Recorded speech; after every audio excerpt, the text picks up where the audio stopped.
What's going on? What's going on?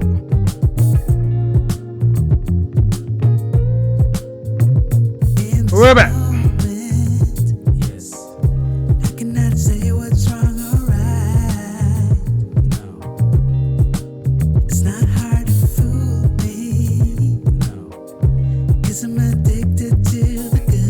Shout out to the CIA. One love, FBI. What's going on, people?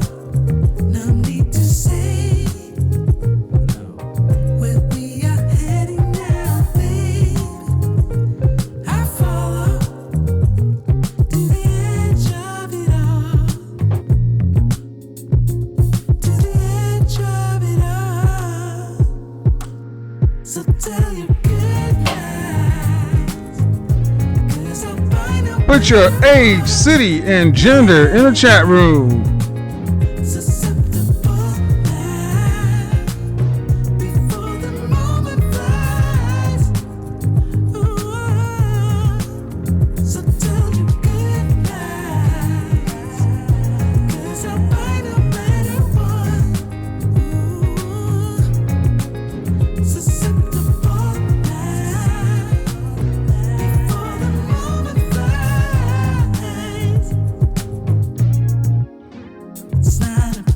Not a problem.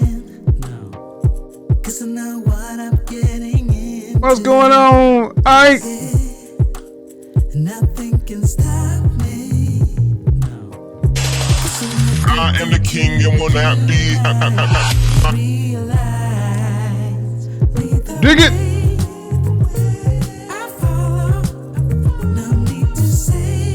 No need to say.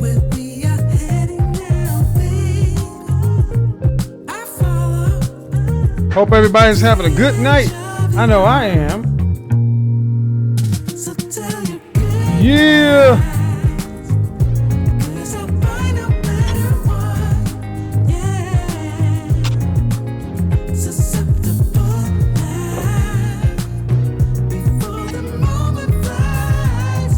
Tell your good lie.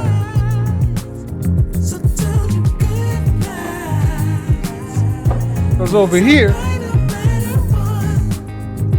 fine no matter what.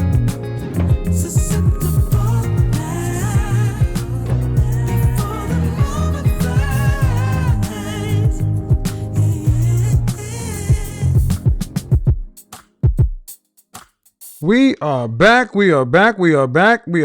and in full effect. Let's get straight into it. Oh yeah, tonight is tonight's smoke show.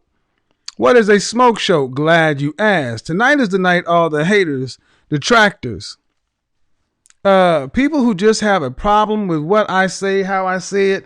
They don't like what I'm talking about. I don't know what the hell is going on. I'm wrong. Oh yeah, you get a chance to call in and sound off. Only one rule. Keep it respectful. Stay on the topic. Stay on the topic and we can talk about it. Tonight, this is what we're doing. Tonight, you need to keep on talking. No, I just met you, but you look, a girl, you blow my mind. But I would like to.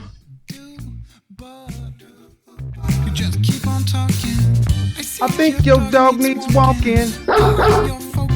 Dog moms, where you at? PhD's, where you at tonight? Where the dog moms, the PhD's, the baby mamas, the BBWs, the queens, the divas, the bosses, the level ups, all you big head people, come on, because apparently, oh, and let's not forget Swirl Nation. Bring it. Bring your pink, bring your swirls, bring whatever you want to talk about, and let's get into it because I don't understand what the problem is. I thought for the longest time, the issue that so many women were having is there ain't no quality men out there. There ain't no men worth a damn out there. You guys ain't competitive. You're not doing this. You're not doing that. You're not building. You're talking about that. Then okay. Then when a guy comes along and says, hey, I feel you. You're right. Guys, I need you to first off, I need you to get your head right. I need you to get your head right. And while you're doing that, I need you to be working 60 hours minimum a week that you're getting paid for. I need you to stick your head down between the age of 18 and 30 and eat shit. Get out there, fail, try, fail better. Take risks, get out there, become something, get on a plane, get on a purpose, because it takes money to have the things you want in life. If you choose to want to deal with women, you need to be paying 100% of the bills. And if you're going to have a one-to-one relationship, you need to make sure that she's in a place to where she can stay in her feminine.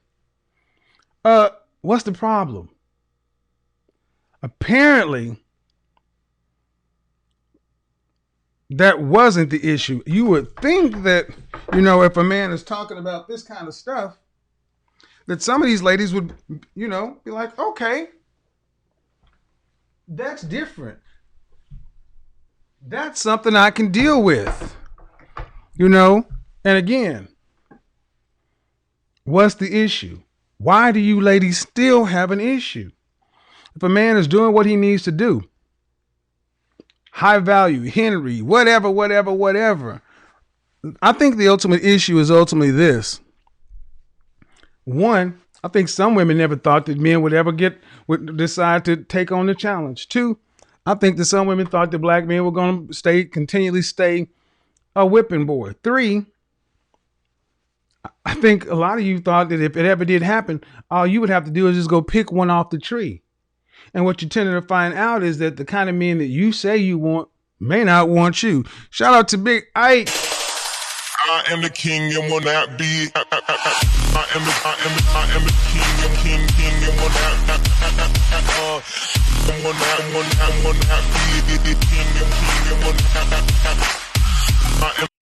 So apparently, we had it wrong. The issue, as usual, the goalpost has moved. It's gone from there ain't no dudes out here worth a damn to, well, you're asking too much. You should invest more. It's never enough. Never enough. And you know what I really believe it is honestly, a lot of these women who have an issue never really thought that the bill would come due, that they would actually have to do something to get the kind of man they say they want. Again, we're keeping score in marriages, not in dealing with, not in dating. And ladies, that's not my problem. It's not these guys' problem. But here's the issue. If you don't want the hookup scene, if you want men who are going to go out and work and be competitive and understand what it takes to do all these things, then what do you expect to have to do to get one of these guys? Because like you already mentioned before, these guys are rare. They don't exist. So if you do run across one and find one, what the French toast did you expect? Oh, you didn't expect to have to do a damn thing. You just thought you could give him what you've been giving out to every other guy on the market. You expected him just to accept other people's kids, your student loan debt, your excessive weight, your emotional constipation, your inability to effectively pair bond, all these other things. I thought you would be happy. It seems to be when this whole high value thing started happening, instead of women saying, thank you, Jesus, you became more obstinate. I mean, I got women who you're not even supposed to like men my color. Why are you on my channel? Why are you in my comment section? Why are you on my phone line? But here's the thing. Tonight is your night. You get to honestly call in. And yes, you must call in via Zoom. And we're going to talk about it. I want to know what your problem is. You swirlers, I want to know what your problem is. You swirlers, I want to know what your problem is. I'm a black man. You're not even supposed to want to be dealing with me. Why are you watching my content, and what is your problem? When you've come over to my platform, I've been nice to you. I've been reasonable. I've let you get in my comment section and say whatever, as long as you're nice and polite. But then you go back to your platforms and you're insulting me. throwing all kind of shots at me, this and this and that. And here's the reality. Who you kidding? If we were met in the real world, there's no way you could get with a man like myself. I wouldn't date you. I wouldn't ask you out. I wouldn't be rude to you, but you're not on my level.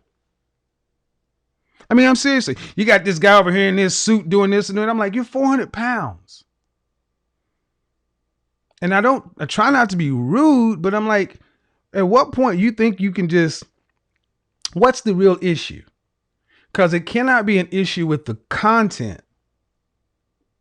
And you don't even like black men. So what difference does it make if I'm wearing a suit or not? What difference does it make anyway? Why are you so preoccupied with a group of men, a particular man that you're not supposed to give one flip about? But the truth is, I think you've been exposed. Like so many men have been exposed and had their thing out. Now you're starting to see a lot of women are delusional as French toast. Don't think they should have to do anything to get anybody of any value. And here's the thing. All I'm going to ask, especially to the people who have issues, we're going to keep it on the topic. And we can have the discussion. Because no need to be making videos and responding and all this other kind of stuff. Talk to me. Here's your chance. But here's the thing. I honestly think, just like the woman who called in last night, you really don't want to talk. And here's the thing.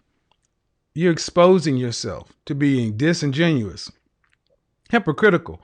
And the problem is you're losing credibility. You're telling women don't listen to men like me or on this side or whatever, but yet you've got nothing for them. Where are your interracial marriages that are coming as a result of people? Where are the non-black men on your channel marrying non-black women and crediting your platforms? Where are the results, ladies? For all the women who are single mothers, baby mamas, who are strong mamas and this and that. All right. And you don't see, and you think that I'm wrong about what I'm saying about a man does not necessarily just want your children, as though you may love them. They are an expense to another man. All right. Well, where are the men, ladies, in mass that are saying, sure, I will marry you and be a stepfather to your child? Where are they in mass? We're going to put the call line in there. And there's another thing. And for the guys, gentlemen, you too, I would think, well, I know how I'm going to say, I would guess that for so many guys, the problem is the bar has been raised.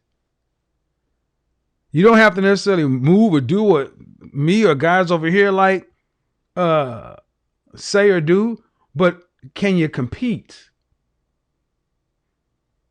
Woo! Shout out to Mr. Nelson. He gets 1, 2, 3, 4. In all seriousness, this is the monologue. I am opening up the conversation. What is your issue? Is it the issue with the topic, or you just don't like the man who's saying it? If that's the case, you need therapy, because the kind of men you say you want are out here doing things, and they are not. So many of you ladies are talking about you ain't gonna settle, you're not gonna lower your standards. And honestly, as Rebecca Lynn Pope has said it, most of you ain't even half of what you're looking for. Honestly, men would, especially high value men, would be settling to take a lot of you. But here's your shot. All you need to do is make sure you're not looking in the comment section on YouTube. You're having a conversation with me. You cannot talk over me, because it makes it a horrible listening experience for the audience. So let's see how your ideas stand up. You want to talk. You want to respond. You want to ask questions. Here you go. But understand, we're going to talk about the topic, the subject. What is your issue? Let's see how you can handle it. All right, before we get into that though, Amber, who is this thing? If you come in the chat room talking stupid, you will be gone. Let me see what she's saying. Why'd she get timed out? And as a side note, I honestly think that many women today are honestly afraid of commitment. You're afraid of commitment. 80% of you walk out of relationships. How many times do you hear women on my channel, I left. All right. Well, here's the thing. If you're afraid of commitment, if you're afraid of investing in a man that you want to invest in, really what you're saying is you don't have any plan to be with anybody other than your puppy. That's why I said I'm a PhD's. I don't need a man. I got a PhD, right? I'm a PhD. I don't need a man. I got a PhD. I got a, great. But then why are you coming to these spaces? Because you got no life. And tonight I'm trying to understand, are we going to get on the same page? What is the issue? Because it's not an agree to disagree. Like last, no, we got to allow participants to unmute themselves. Here we go. The call line is in there now. You will have to get on the screen. I will need to verify who you are. And do me a favor. If you think you're going to jump on and act silly, save your time. Don't waste your time. It's not going to be that effective. Okay. Why are these people getting timed out?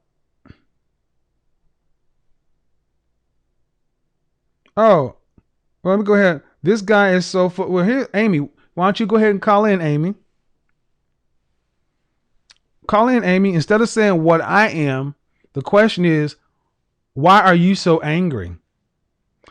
Amy says, this guy is full of ish. Why are women leaving? Why don't you tell me, Amy? Call in. Let's hear what but here's the thing. You're going to get on. Because see, your little stomping your feet and your little temper tantrum, that stuff only works in female spaces. You're going to have to actually stand on the merits of the argument. I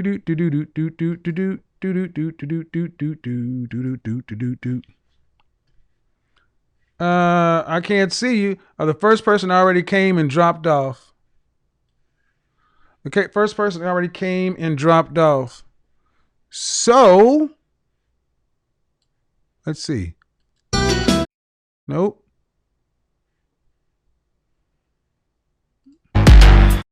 All right. There we go. I got to bring in some different sounds. Amy, why don't you call in? And here's the thing. Why are you here? All right. So you have already broken rule number 1. YouTube in the background. You can't have that going on in the background. Please stop the YouTube channel. Let's get it. Here's your chance. Here is your chance. What did I get wrong? What am I got wrong? Come on, Jess. Unmute yourself.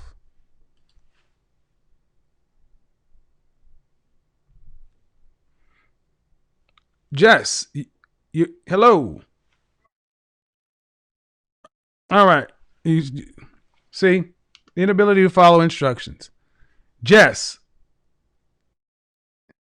going once. Inability to follow instructions. So, let's get it. Welcome to the jungle. Welcome to the jungle. It gets worse here every day. Welcome. Why are women leaving? Because you're unfit. Why? I'll answer your question, Amy. Women are leaving because you're unfit for relationships. You're unfit for relationships. That's why you're leaving. You cannot handle a healthy, functioning relationship. All you are accustomed to dealing with is chaos and drama. A healthy, functioning relationship freaks you out. So you sabotage it and you make it to where the kind of men you say you want, you know you cannot keep them. So you run from them and break it before they leave you so you can protect your ego. You're weak.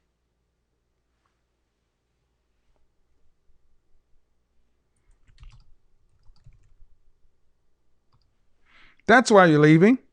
Because even if you granted the argument and said that let's just say this, Amy, half of the women who leave marriages or relationships are leaving them for the worst parts. They're being cheated on, abused, this or that, or adultery. Okay, half of them are for the worst parts of the Bible, Amy.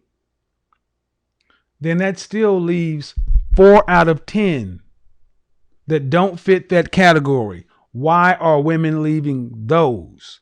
That's still close to 50%. If 4 out of 10 are for justifiable reasons, you still got to deal with 4 out of 10 that are just for your fickle nature. All right.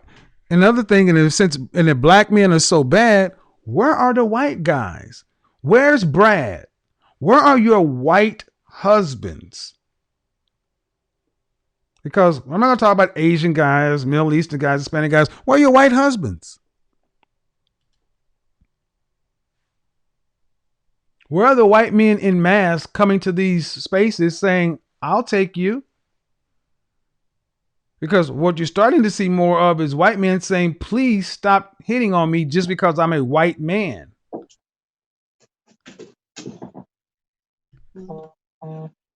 Are you ready?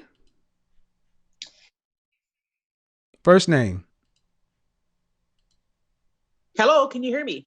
Yes, first name. Monique, I'm back. I went to sleep. I don't know who you are. Well, you talked to me about a couple of days ago. I'm the 51-year-old woman. Okay. And, I don't want to argue with you. Just want to see your point in what you're saying. And I do want to clarify that the person I was talking about is 6 years younger than me. He's not 30. Just go off the information you told me, ma'am. Yeah, I never mentioned the age. That's what I wanted to clarify. And one of my friends that was here listening, she says, you never mention the age. Okay. And, I do listen to your show and I do get some great points in what you say, but there's some points I don't agree with. And I'm not a bitter person. I'm happily, to be honest, I'm happily single. So there's a lot of women, you mentioned that they're lonely or they make money and they're not happy. Ma'am. Huh? I just need you to kind of get to the point because it sounds like you're kind of rambling. I don't know what to respond to. Well, I just want to clarify myself. I want to clarify myself and, I just feel there should be a better approach when, that you. Ma'am, please, awesome. now let me do me a favor, ma'am. Sure. My approach works for most of the people who call. You're in the minority. Well, it just seems like you're pretty harsh, and but is it true? Well, you're kind of judging everyone. No, ma'am. No. See, what I just asked was a question. You said I'm pretty harsh. That's subjective. That's a value judgment. That's to you. I asked, is it true? That's not a value judgment. That's a statement of fact. Is what I say true? Huh? Okay. Is what true? I don't understand. Is what well, true? What's so harsh, man? What's harsh? Well, you seem like you pretty much. I heard some of the callers even after. No, ma'am, I'm talking. Here's the thing, ma'am. I'm going to talk about you because you called in and you told me there's a guy you've known for 3 years, right? Yes. And he's younger than you. Yeah, he's younger than me. Yes. And the issue was that you didn't believe he was being honest with you, and that only after having sex do you think you can honestly get the truth out of men because we all lie. Well, see, you, and I'm so glad you brought that up. Ma'am, is that okay? I've listened to the show. Is that not the general? Is there any way that I can tell you what I meant to say? No. Well, you're 53, ma'am. I know what you said, and that's what I responded to. Yeah, I'm 51, but 51, 53, ma'am. Okay, I know what you said. You were judging the man. I asked you. You said he's a great guy. He's been a friend. Yet you're judging him for things he has not done. Well, I never mentioned you're. I mean, you're. If I say I have one black eye, you're saying I have 5. That's not what I'm saying. You kind of went way overboard. That's if I could tell you what I meant by the sex thing, I would appreciate that. If I could please get that through, that would be great. What I meant by the sex thing, usually I feel, and you can tell me if I'm wrong, I feel that once a lady gives herself to a man, she will find out how he really feels about it. So that's what I meant. I meant, if I were to have sex with him, he might say, I always wanted a kid. So he might come out with the truth. That's what I meant. That's what I meant by that. He might. You didn't say anything. Okay, ma'am. Hold on. What do you think you just said that was different? Oh, so you did understand what I said. I'm very clear. Apparently, you're not understanding. I repeated what you said, that the guy, you don't believe he doesn't want any children. You think he's just saying what he has to say to get in your pants. And after that, then the truth will come out. That's why I said you believe your vagina is a truth detector. You're judging him based upon, but you said he's a nice guy and he's never done anything wrong, but you're judging him to be deceptive. Well, I mean, it's not that. Ma'am. Ma'am. Sure. Okay. I'm sorry. You're judging him to be deceptive. He has not done anything wrong. But true or false? Might be right. True or false? Right. No, ma'am, I'm judging on what you said. See, here's the funny thing. This is your lived life. You called into my show at a moment in time, and I seem to have a better recall of the things you said than you do.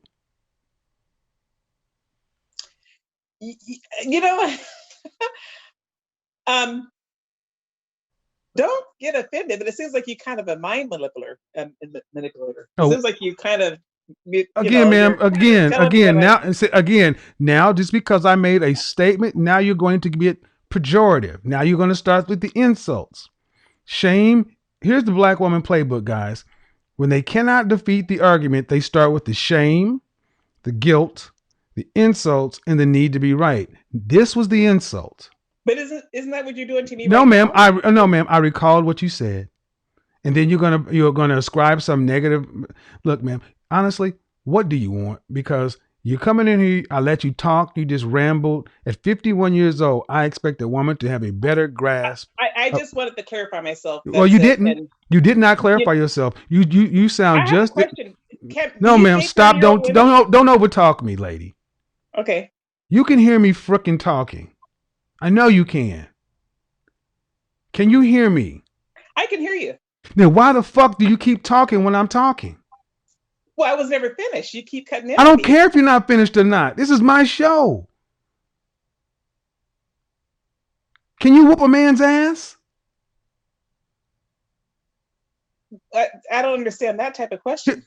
Well, here's the thing. Men don't do what you just did because there's always a low-level threat of violence between men when lines are crossed. When I, as the host of a show, start speaking and you continue to talk as if I'm not saying a word, that is disrespectful. You would not do that anywhere. You wouldn't do it at work, at church, in a restaurant, but you will have no problem disrespecting a black man.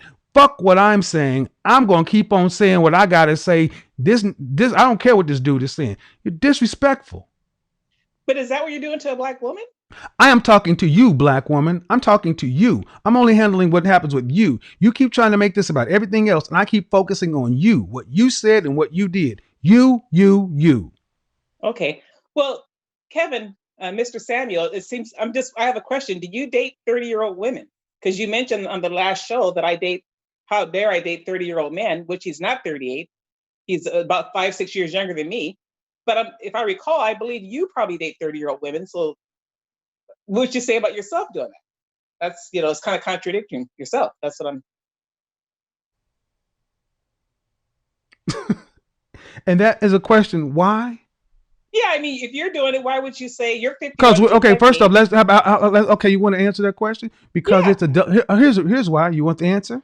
Yeah. It's a double standard. Why is worldwide. Hell, be quiet. that? Okay. It's a double standard worldwide. Just like you can stay at home while I got to go work. If I was at home and you worked, people would look at me a certain way. That's a double standard. That benefits you. This is a double standard that's been with us since time immemorial. And here's another thing. Nature doesn't even want what you're talking about because children can't come out of it. Children can come out of whatever I do. I can be 70 years old, and as long as I'm not shooting blanks, I can make babies. You can't. So it's unnatural. Argue with the creator. So you're saying the 50-year-old one, if I were to date a 30-year-old man, it wouldn't be good. But if you do, no, ma'am. See what I did. See, man, what I just gave you was statements of fact. This has been with us for time immemorial. Is that true or false? Well, I want to clarify what you're saying. No, ma'am. I need you. No. I don't want to. I need you to. You didn't answer my. Older men have gotten with younger women since recorded history. True or false? That's true, and that's how. Stop. For clarification. Stop. Yeah. Stop. Okay.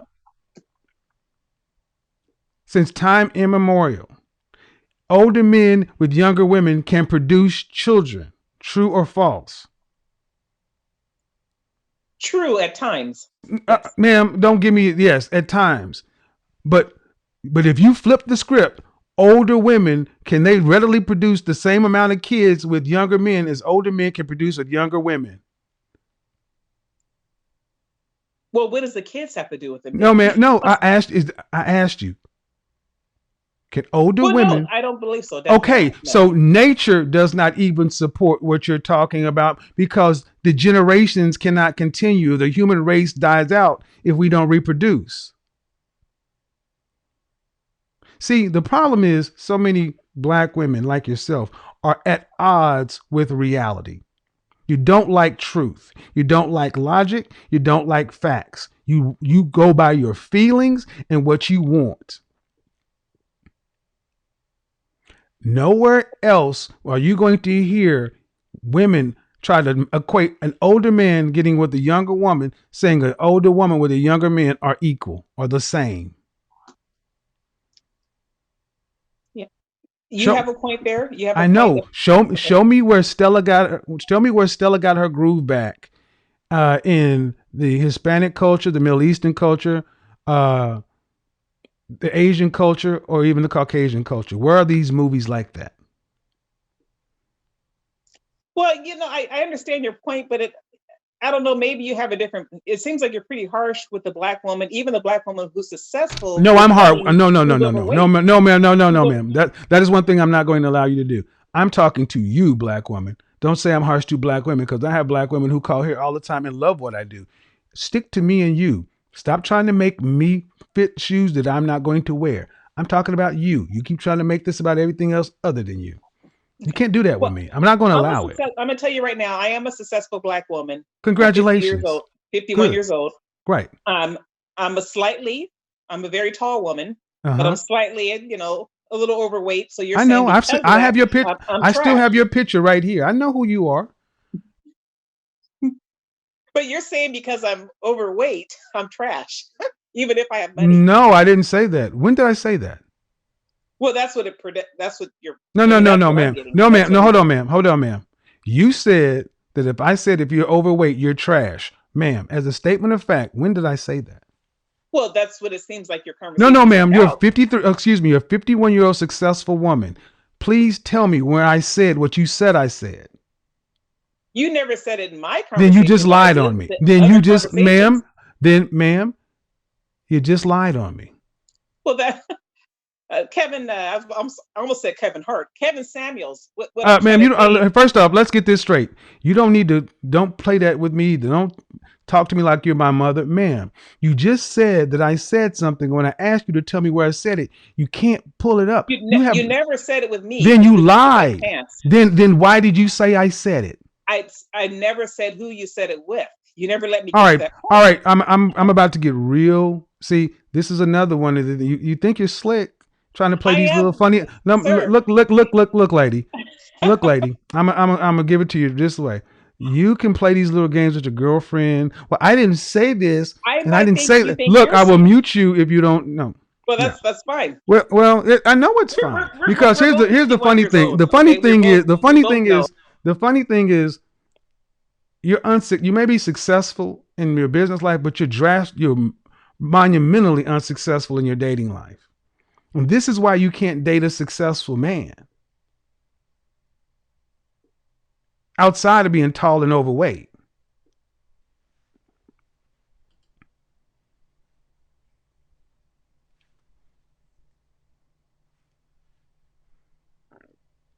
And again, I asked her you can unmute yourself.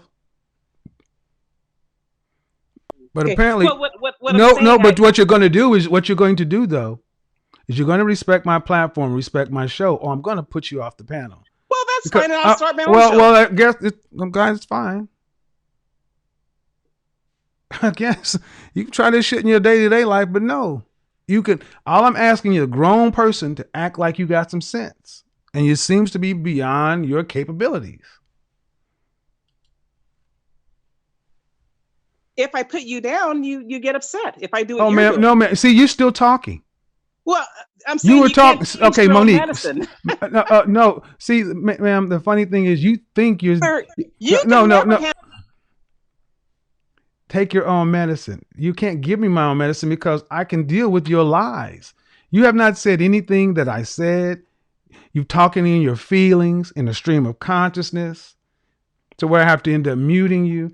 I challenge you to go back and listen to this. Guys, do me a favor in the comment section. Timestamp this. Where are we at in the video? Timestamp 57, roughly around 57 minutes. Timestamp 1. Listen to how this 51-year-old woman is talking. Comment accordingly. Okay, thanks for letting this happen. Because a friend of mine told me to listen to you, and I listened. I'm glad they did. I listened for the.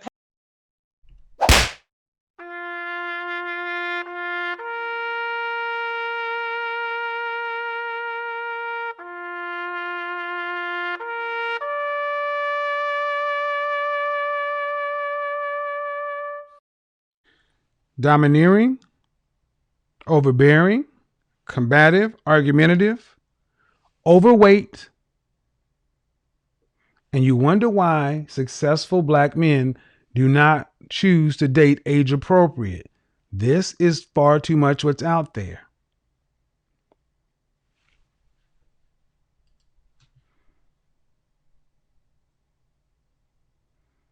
Looking like Luther Vandross. Hello?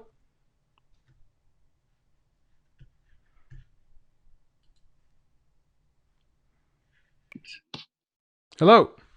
Hello. And you wonder why successful black men do not. You're still watching YouTube? Yeah, I had to turn that off. I apologize for that.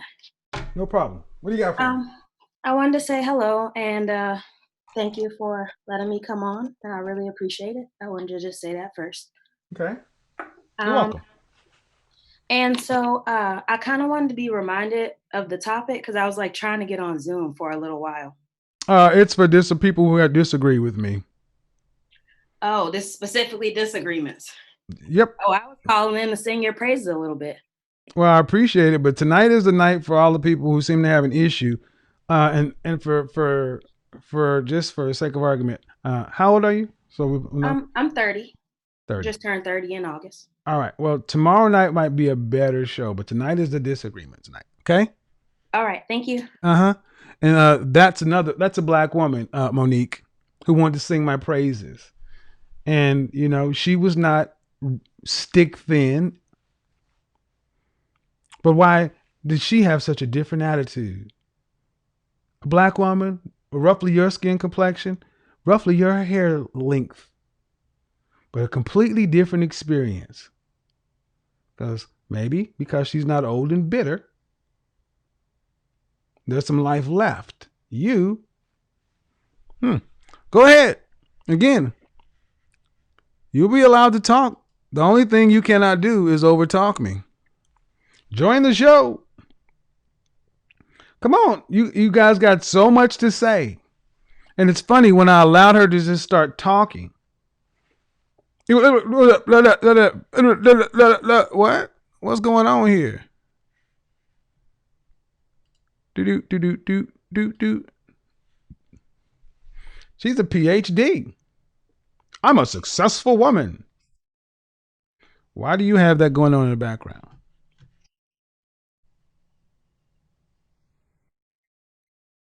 Yeah.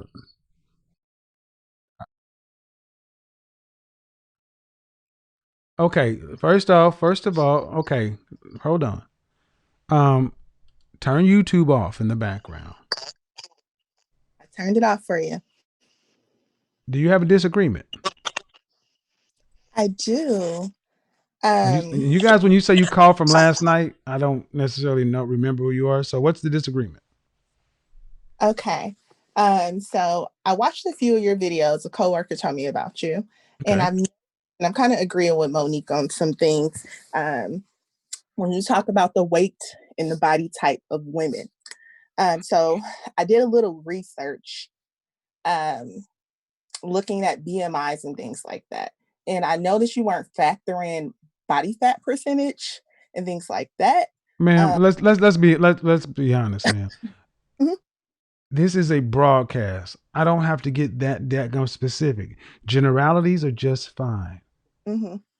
Well, for me, I asked because you told me that I was overweight, which according to the BMI, Who are you? How tall are you? First of all, how tall are you? Body fat percentage. How tall? Okay. Jesus, you ladies act like you can't hear. How tall are you? I'm sorry. I was just in the middle of a sentence. Well, guess what, ma'am? This is the show. Okay. I know who you are. You're a communications chick. It is. How rude. Look, lady, you got problems because we're not going to do what happened yesterday. So either you're going to get on board with the way this is, or I'm going to bid you a good night. Because apparently you think you are somebody that I need to contend with, and I don't.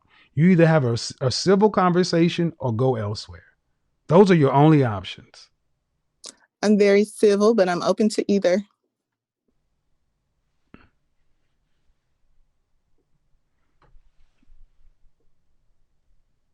And communicate. That was my first degree. I got a degree in master's in professional development and education. But I kind of looked and I realized that you were fatter than me because my body fat percentage is pretty low. And I work out 6 times a week, things like that. And the guys I prefer are pretty fit as well. So a good 220, but I wouldn't consider them overweight.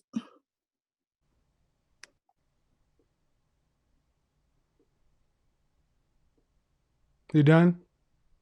I am. Good, because you didn't answer the first question I asked. You just talked. Mm-hmm.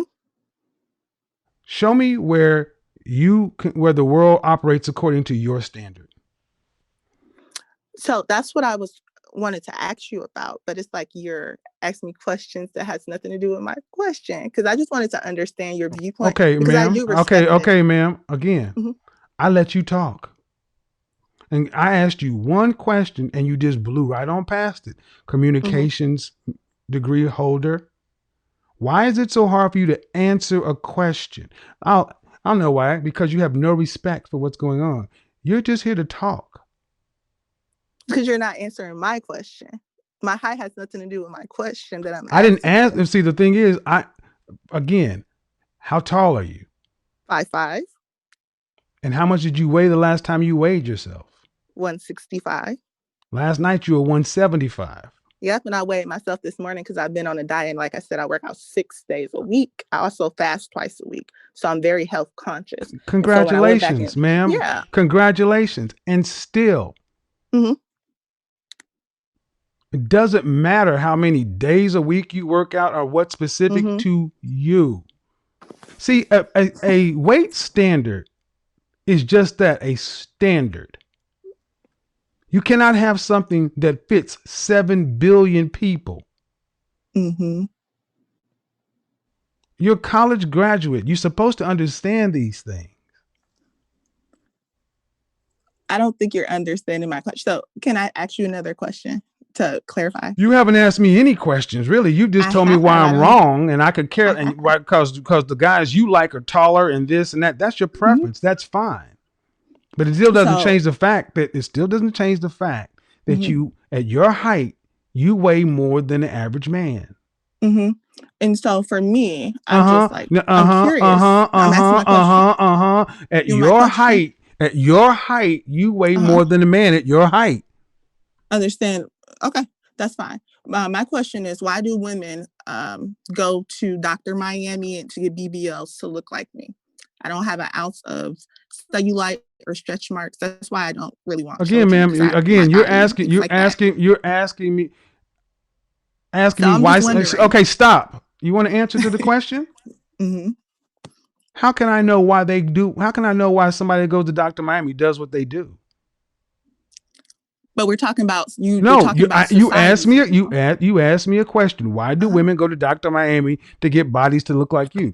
I can't know why they do that, but I will tell you that a 25-inch waist, and I actually had people from the medical profession call in talking about women who do. Do you happen to use a waist trainer? I actually just started using one last week because I want to go to 24. Right. And so you have a 25-inch waist naturally. Yes. Okay. At 170 pounds and 175 pounds. All right. So you're the same person that talked about the kind of men you like to date, all this thing about how hot you are. But then in another breath, you said you ain't had a relationship in 8 years. Which one is true? Both. Okay. Okay. Well, then if you're in such high demand, why does it matter what a guy on YouTube has to say? Like I said, my coworker told me about you, and we literally, I enjoy your show. I don't agree with most of the things you said, especially about women, and value them now with my Christian beliefs. I think we're all in some ways equal. However, me and my coworker. Whoa. Now you've crossed. Okay, first of all, you've crossed into some dangerous territory. I'm gonna allow you to back that one up because you want to bring Christianity into it. I was baptized at 5, and you can no. See, God doesn't play these subjective games you want to play. So, as far as Christianity, you are way outside the mark of how a Christian woman should be moving. We can talk about that because there's no discussion. There's nothing to talk. There is nothing to talk about in this regard. So you asked me about 2 different things. One was the 8-year thing, which we didn't go into details about why that was what I decided. But to clarify, I have not, you talked earlier about people not wanting to commit. That's me. And that's by choice. I have not wanted to commit because I enjoy my space. I don't enjoy someone telling me what to do and when. So that's by choice. And congratulations. Okay, ma'am. Okay. This is a conversation, not a monologue. You enjoy your space, good. And you also think that you can just decide to turn the switch and get married. That resonated with me. That's the one thing that resonated. It resonated with you? No, what you're saying. I agree. I want to make sure what I just heard what you say. It resonated with you? What you said resonated with me. Okay, you said resignated. Resonated. I think you understand what I was saying. I do, but you're the communications person. Okay, I'm not working right now, so. Well, it still shouldn't matter. You should still understand the words you're using. Okay, I understand what I'm saying. Ultimately, ma'am, you want to go back and forth to argue. Did you have something else you want to say? Because you can watch the show, you can enjoy it, but at the end of the day, you are unfit for a real relationship. You may have a great body and lots of guys may want to have sex with you, but I don't think many guys could stand to be in a room with you longer than after the sex is over. You're a difficult woman to talk to. You're all over the place and you have to be right. Congratulations. You may look great. But what happens when that 25-inch waist and that ass drops at 50 or 60? Not going to. Great. Good luck with that. I'll be good. Doctor. Bye-bye.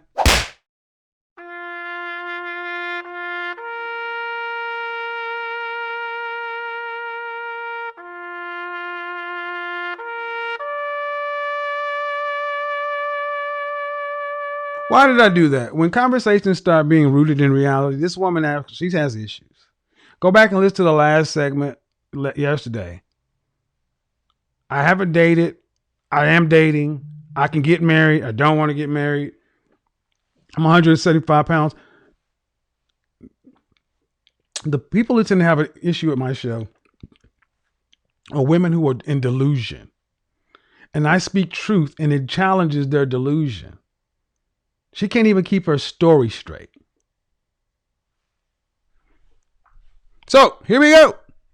Again, when you get to the point to where you just start talking and you just making up shit. Oh, what happens at 50 when it's never going to drop? It's going to be great. Okay, good. Great. All right. Knock yourself out. So 2 down, 2 to go.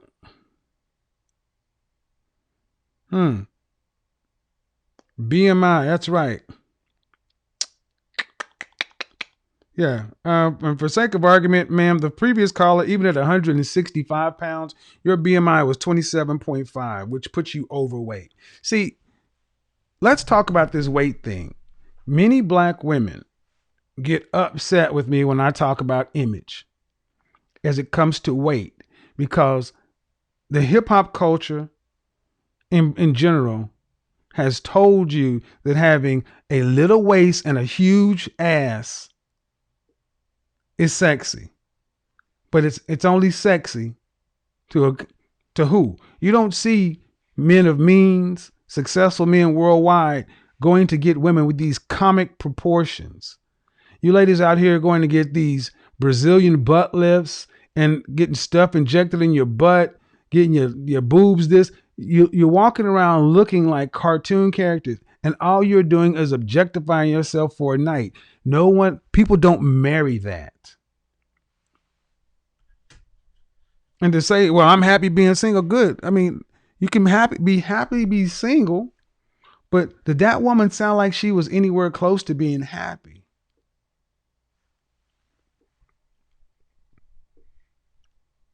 You cannot argue. Black women, you have to stop being at odds with reality. Facts. Antonia. Yes, hello, can you hear me? I can. Good. What's your disagreement?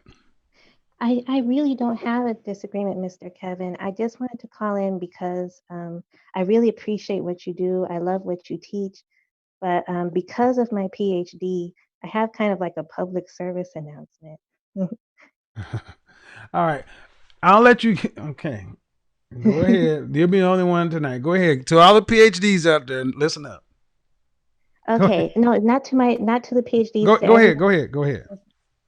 Yes, sir. I'm an anthropologist. I have a PhD in anthropology. I'm sorry, I'm a little nervous. Okay. I do work in mostly ancient stuff, but in 2018, I was invited to do some genetic research on basically neonatal diseases. And through that research, we found that, I'm sorry, this is going to upset some people, but that fathers over the age of 40 greatly contribute to disorders in the children. And I understand what you promote on your channel. I mostly agree with it, but I did want to let people know that there are some very, very great risks that can be passed on to the children by fathers that are over 40, because we talk a lot about the biological clock of women, but we don't really people don't seem to know that men also have, not to the same degree, of course, but men also have a bit of a biological clock. And after the age of 40, sperm begins to deteriorate, and that deterioration can lead to genetic mutations. And that can lead to some pretty undesirable problems in the children of those people. And it's affected my own family. That's one of the reasons why I volunteered, well, not volunteered, but I got paid to do it, but I wanted to do the work on this genetic Okay, you have research. another So 20 seconds. okay, and so yeah, that's it. I just wanted to let people know you can look it up. Stafford University that has a really easy read on it, and I advise people to look it up. Men over 40, you know, you're putting your children at risk. I just want to say that. Thank you. Yeah. I'm not going to dispute your findings, but medical science is pretty much settled on this. The issues are far greater with women over 35 Oh than no okay. argument. Absolutely So no. so so when you put stuff out there like that, you're coming at it from a scientific Yes, standpoint. sir. You're gonna need to understand that you just basically told women, oh well, see, see, you can be over 40 and still have problems. When we're talking about, Oh, that's why I let you say what you have to say, but mhm. understand that everybody's not coming at this from where you're coming at it from. So, Right. all right, There's no argument there. I'm not trying to one I up know, men. that's why I let you say what you had to say, but I just have to give you the other side of it because the things you're talking about, that's just you cannot make being a human being risk free. I mean, there are always going to be potential issues: genetic, age, environmental, continental. Uh, Hmm, hmm. you're a living organism. That we've gone far past anything that we handle on YouTube channels when it gets into relationships. So thank you for calling in. Thank you for having me. I appreciate you. Bye bye. Bye bye. All right. Am I confirming her body was bomb? No, I'm not. Look, let me go ahead and go back to you, you women who want to keep out with this comic proportions. You look laughable. You look laughable with these little bitty waists and these huge asses. And I look at a woman's wrists and her ankles. And a lot of you ladies say you got thick legs, but you also got thick ankles.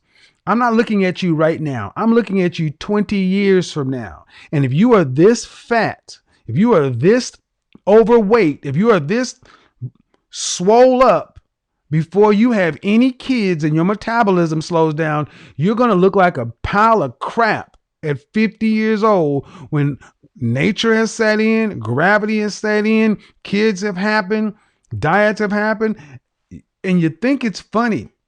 That's why I think it's so sad that so many of you ladies walk around thinking that the time ain't going to happen. The wall is undefeated. And the woman that the communications major, she is going to slam into the wall like a crash test dummy, full frontal, with no options. She is basically good for fun. Now let's be reasonable, ladies. If you had anybody with any sense raising you, they said that there are women who are fun and women you marry. Which one do you want to be? Because you ladies seem to think you can be both. And fun women don't get married. Certainly not the guy's worth a damn.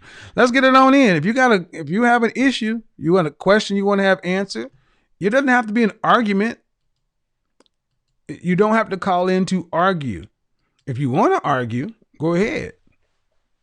We're going to argue on the facts. But if you have a question, because like I said, the issue seemed to really come up when we started talking about high value men. Because what it does is, like one of the callers in previously said, women fear high value men because they have options. Let's be honest. Most of you ladies who have a problem with my panel or my channel, you're used to being in relationships where you could set the terms, where you were the more valuable one, where someone's trying to impress you, where you can go on 3 or 4 dates a week and guys are trying to press you, even if that's true. But then when you start talking about a different category of class of men, that doesn't work. And you're out of your depth. And at the end of the day, it is men like this the ones you fear, the ones you cannot contend with, the ones you cannot keep, the ones that you truly want. So it's the oldest trick in the book. Sour grapes. Disdain the things you cannot have. Now, understand.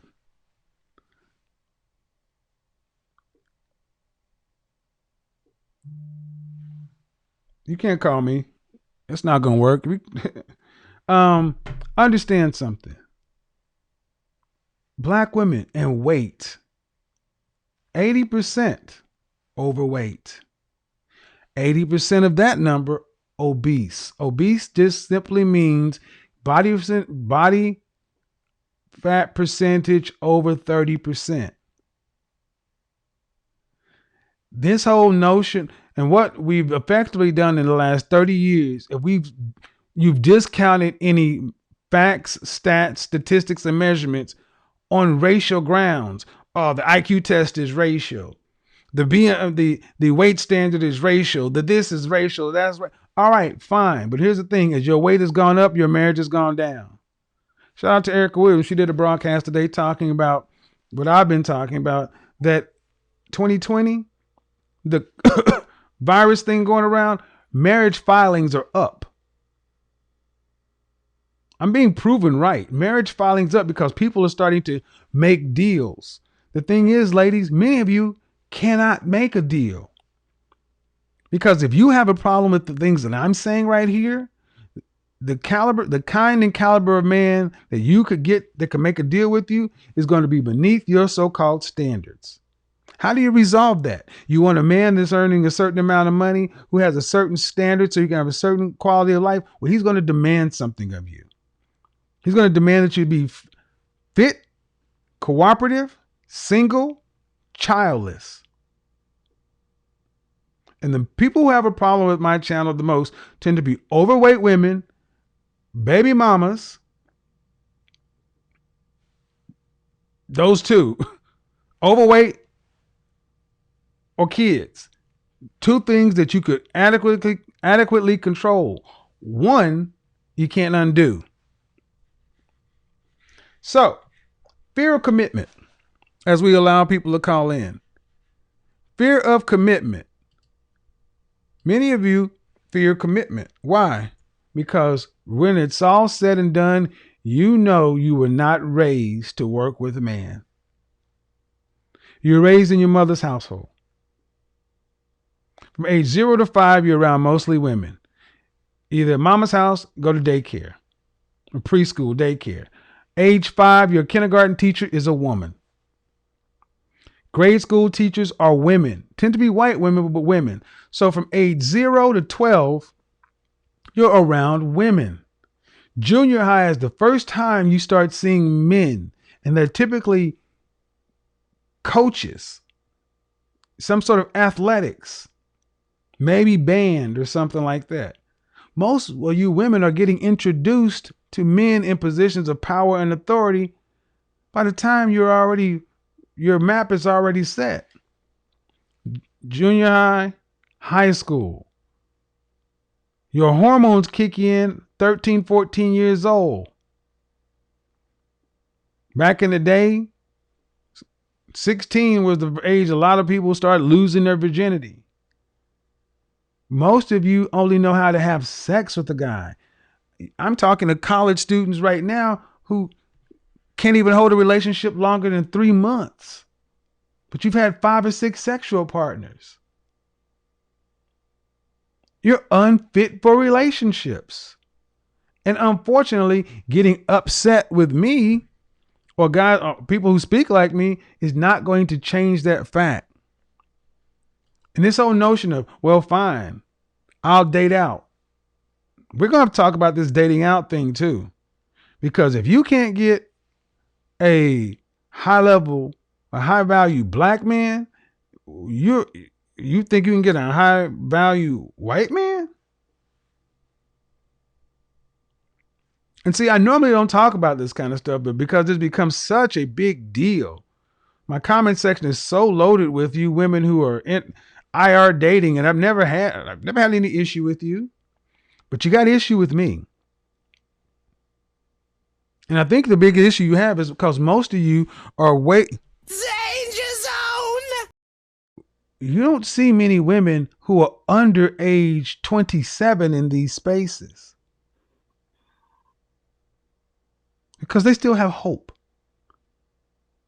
You can get together and have all your girls trips, talk about all your things, talk good stuff, talk stuff to each other. Go ahead, Deanne. Hello? Hello. What's your disagreement? I would say maybe it's a disagreement and a question at the same time. Let's start with the disagreement. Okay. So basically I saw one of your videos about how long should a high value woman wait to give it up to a high value man. And you said that it should be 3 dates. So I do disagree with that. So then Hold on. So let's clear up something. How old are you? Me, I'm 37. 37. How tall are you? I'm 5'2". Dress size. 5'1" 3/4". that quarter of an inch matters. What's your dress size? I'm a size 6. Size 6. How much did you weigh the last time you weighed yourself? I weighed about 135, 142. In between there, I range. Last time I went to the doctor, it said 135. So 5'2", dress size 6, 135. All right, I'll trust you on that. And you're 37. Have you ever been married? No, been single my whole life. All right. Any children? No children. When was the last time you had a relationship? I would say it's been a while. I think it's been probably since 2013. It's been a while. 7 years. And what about the last? What about the relationship before that one? Before that one, 08. Yeah. So since 2008, you've had 2 relationships. Let's just agree. Let's just accept that. Would you class? Excuse me. 1. Since so 1 in 08, and then that relationship ended, and then I had a boyfriend in 12. So that was it. So 2. All right. Would you classify yourself as a high value woman? I'm probably not clear on what you mean by that. I'm asking you. I'm not quite certain what the definition of high value woman would be. well, you said that the issue you have is that I said that a high value woman should not make a high value man wait for sex longer than 3 dates. I guess then in my mental definition of a high value woman, then I would not classify myself as a high value woman. Okay, so why did I say don't make him wait more than 3 dates? Well, the reason that you said it was because you said that the high value man was investing into the dates for pretty much, I guess, all 3 dates is what the high value woman would be expecting the high value man to do. But I mean, I wouldn't even put that on just high value women. All right, man. Okay. All right. Hold on. You got that all wrong. Okay. You're 37.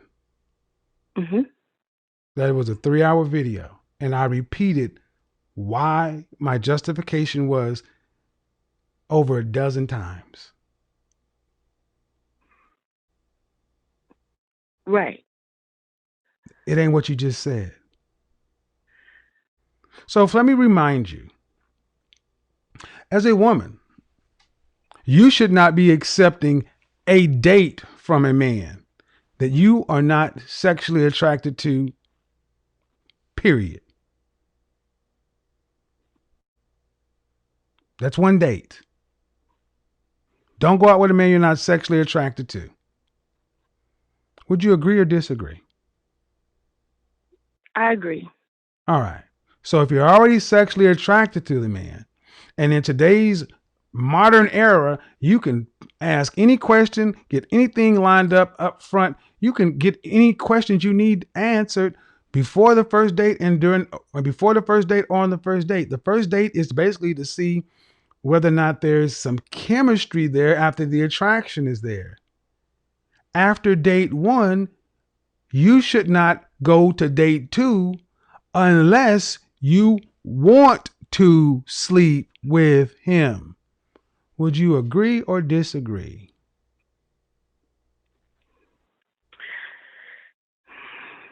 I would agree. All right. So you first date, you find him attractive enough to sleep with. That's before the first date. After the first date, you see that there's some chemistry and you want to sleep with him. Then why is it a problem acting on that after the third date as grown people? Well, the reason why I disagreed with it is because I don't think that the fact of maybe, that particular woman has, Ma'am, certain I asked you before you tell me why you disagree, can you answer my question? Okay. You don't go out with a man that you don't find attractive enough to have sex with. And then don't accept the second date if you would not have sex with him or want to have sex with him. So after the third date, why not just act on that? If you already are attracted to him and you know you want to have sex with him, why not? And you're saying don't act on it because of her values? Yeah. What values are we talking? What values are we talking about? Like her self-pride, her dignity. That's not no. Those aren't values. Those aren't values. Values are like Christianity, religion, values. And I'm assuming I'm dealing with grown people, and we aren't virgins.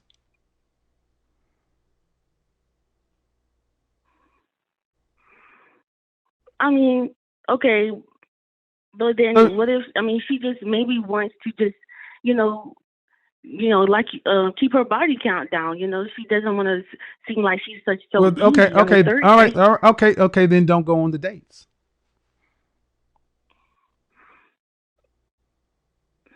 See, that's how it used to work, man. Hold on, ma'am. See, that's how it used to work. See, women used to understand you don't accept anything from a man because the man's going to want something in return. But women like you think you should just be able to go out with a man. He spends his money and he's investing all this other kind of stuff, and you're playing games. You're 37 years old. And even with your lack of relationship experience, you know damn well this is true. If you want to keep your body count low, get married. But don't go out with men that you don't want to do anything with. And if you don't want to don't accept. He asked you out. No, thank you. Let's go out to dinner. No, thank you. What's so hard with saying no? What's so hard with saying, nope, I don't want to have sex with you. We're in that third date area. No, thank you. After the first date, you know what's coming. So here's a better question. Let's rewind. How many dates do you think it should take, or how many months before you have sex with a man? How long should you make a special guy wait? A special guy that is definitely investing in your time and shows interest. I think that I personally would wait around 3 to 4 months before. Right.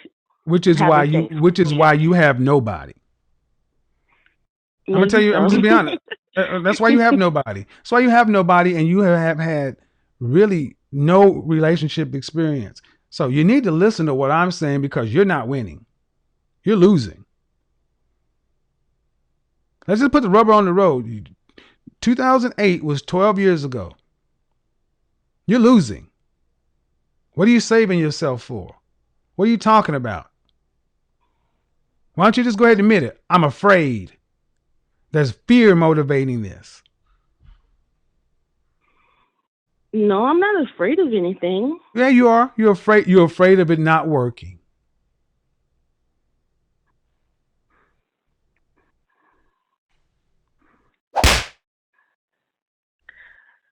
Tell me I'm wrong. Well, maybe in some ways. Exactly. In some ways, That's when and that's it. You're afraid of it not working. And you know why? Because you know you're not cut out for a relationship. So when he finds out that something's wrong with you, you're emotionally awkward, you're not really fit for a relationship, he'll leave you. Then you'll feel like you got used. Well, then fix the thing that's wrong with you. But don't be sitting around thinking you're going to make a grown damn man wait 90 days and take you out week after week after week after week after week after week after week after week after week after week after week. Because guess what? Well, I wouldn't. Because guess what, Deanne? Deanne, guess what? Deanne, guess what? After 12 dates, he could still leave. Are you going to what difference is it going to make? He's going to leave after 1 or 12. Yeah, that's true. So what you just said is what you've just proven is what you're saying makes no sense. You're talking out of fear. So you can disagree, but you're not disagreeing with me. Your issue is you can't keep a man.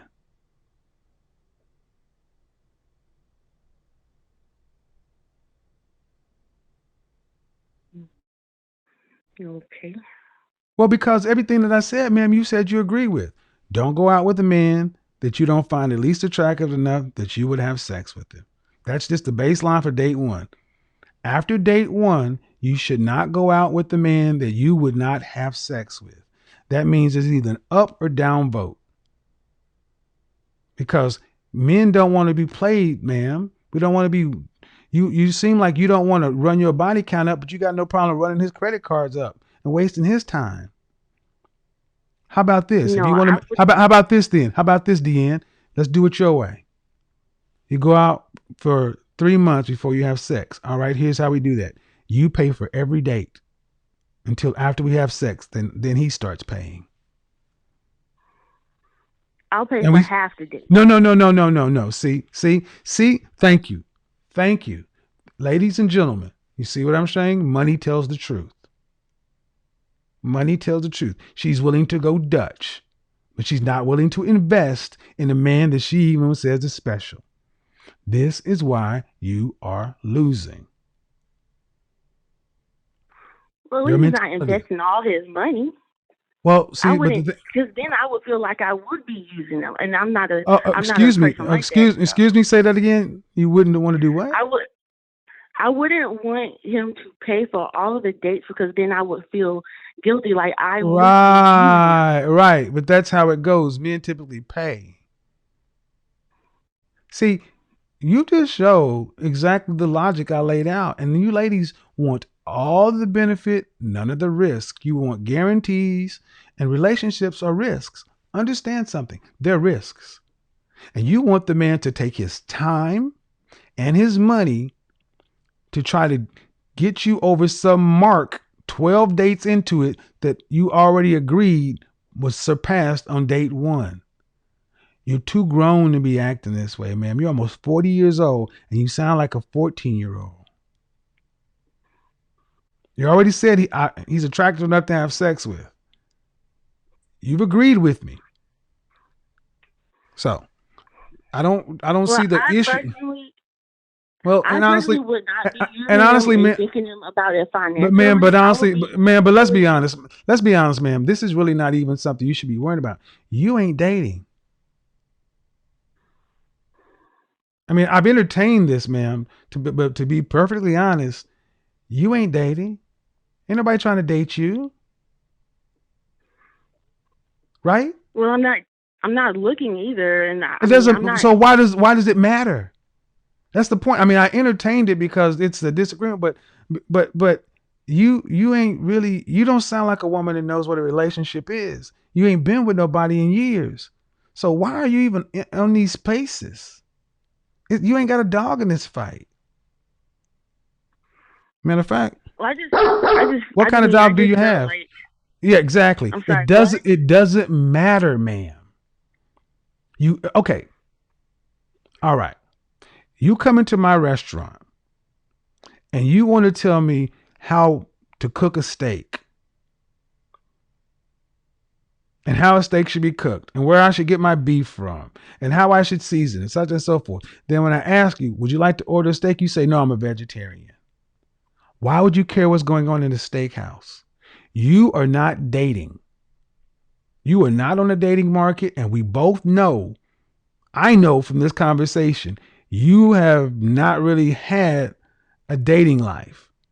This is an intellect. This is something to get your emotions involved because your life is empty. And that's what I need you ladies to start focusing on. This is not helpful.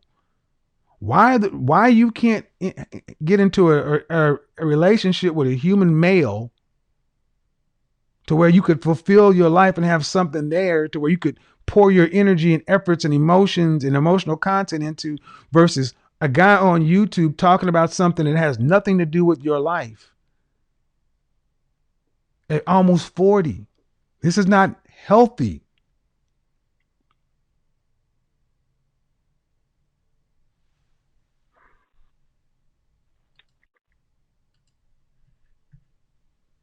Do you understand what I'm saying?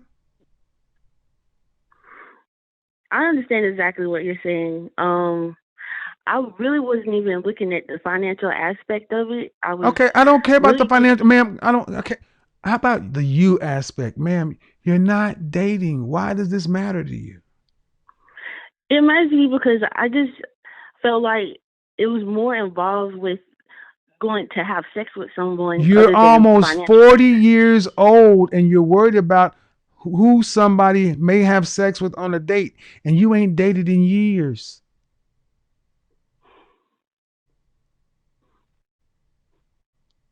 Okay, in all honesty, ma'am, let's do this. Do you live in your own place? Yes.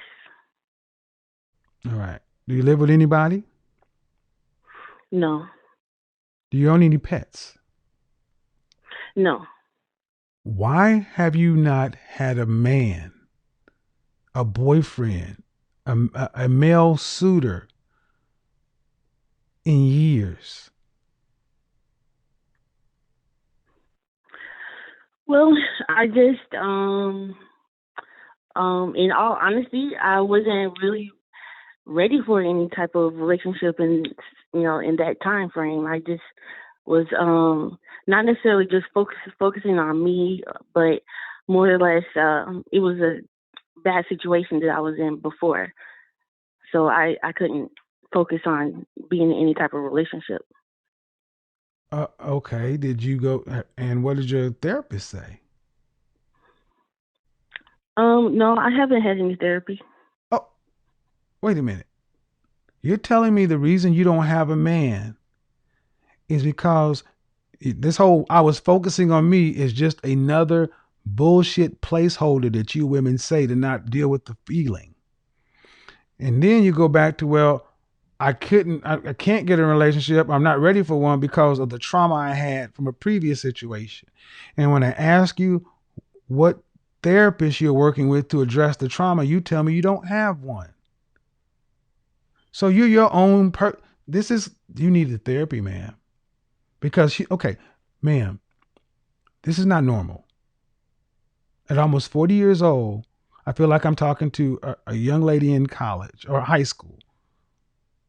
And really, that's the extent of your relationships. Whatever happened is not my concern. The fact of the matter is you got all this emotional investment in an activity that you're not even participating in.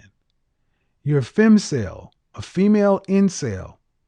And just like male incels, you get all worked up because you're not having any outlet. You need human contact. You need relationship. Life is about people.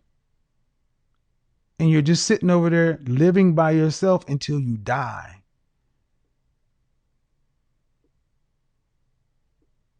Please get some help. Seriously. Because you're not supposed, human beings are not supposed to be alone, ma'am.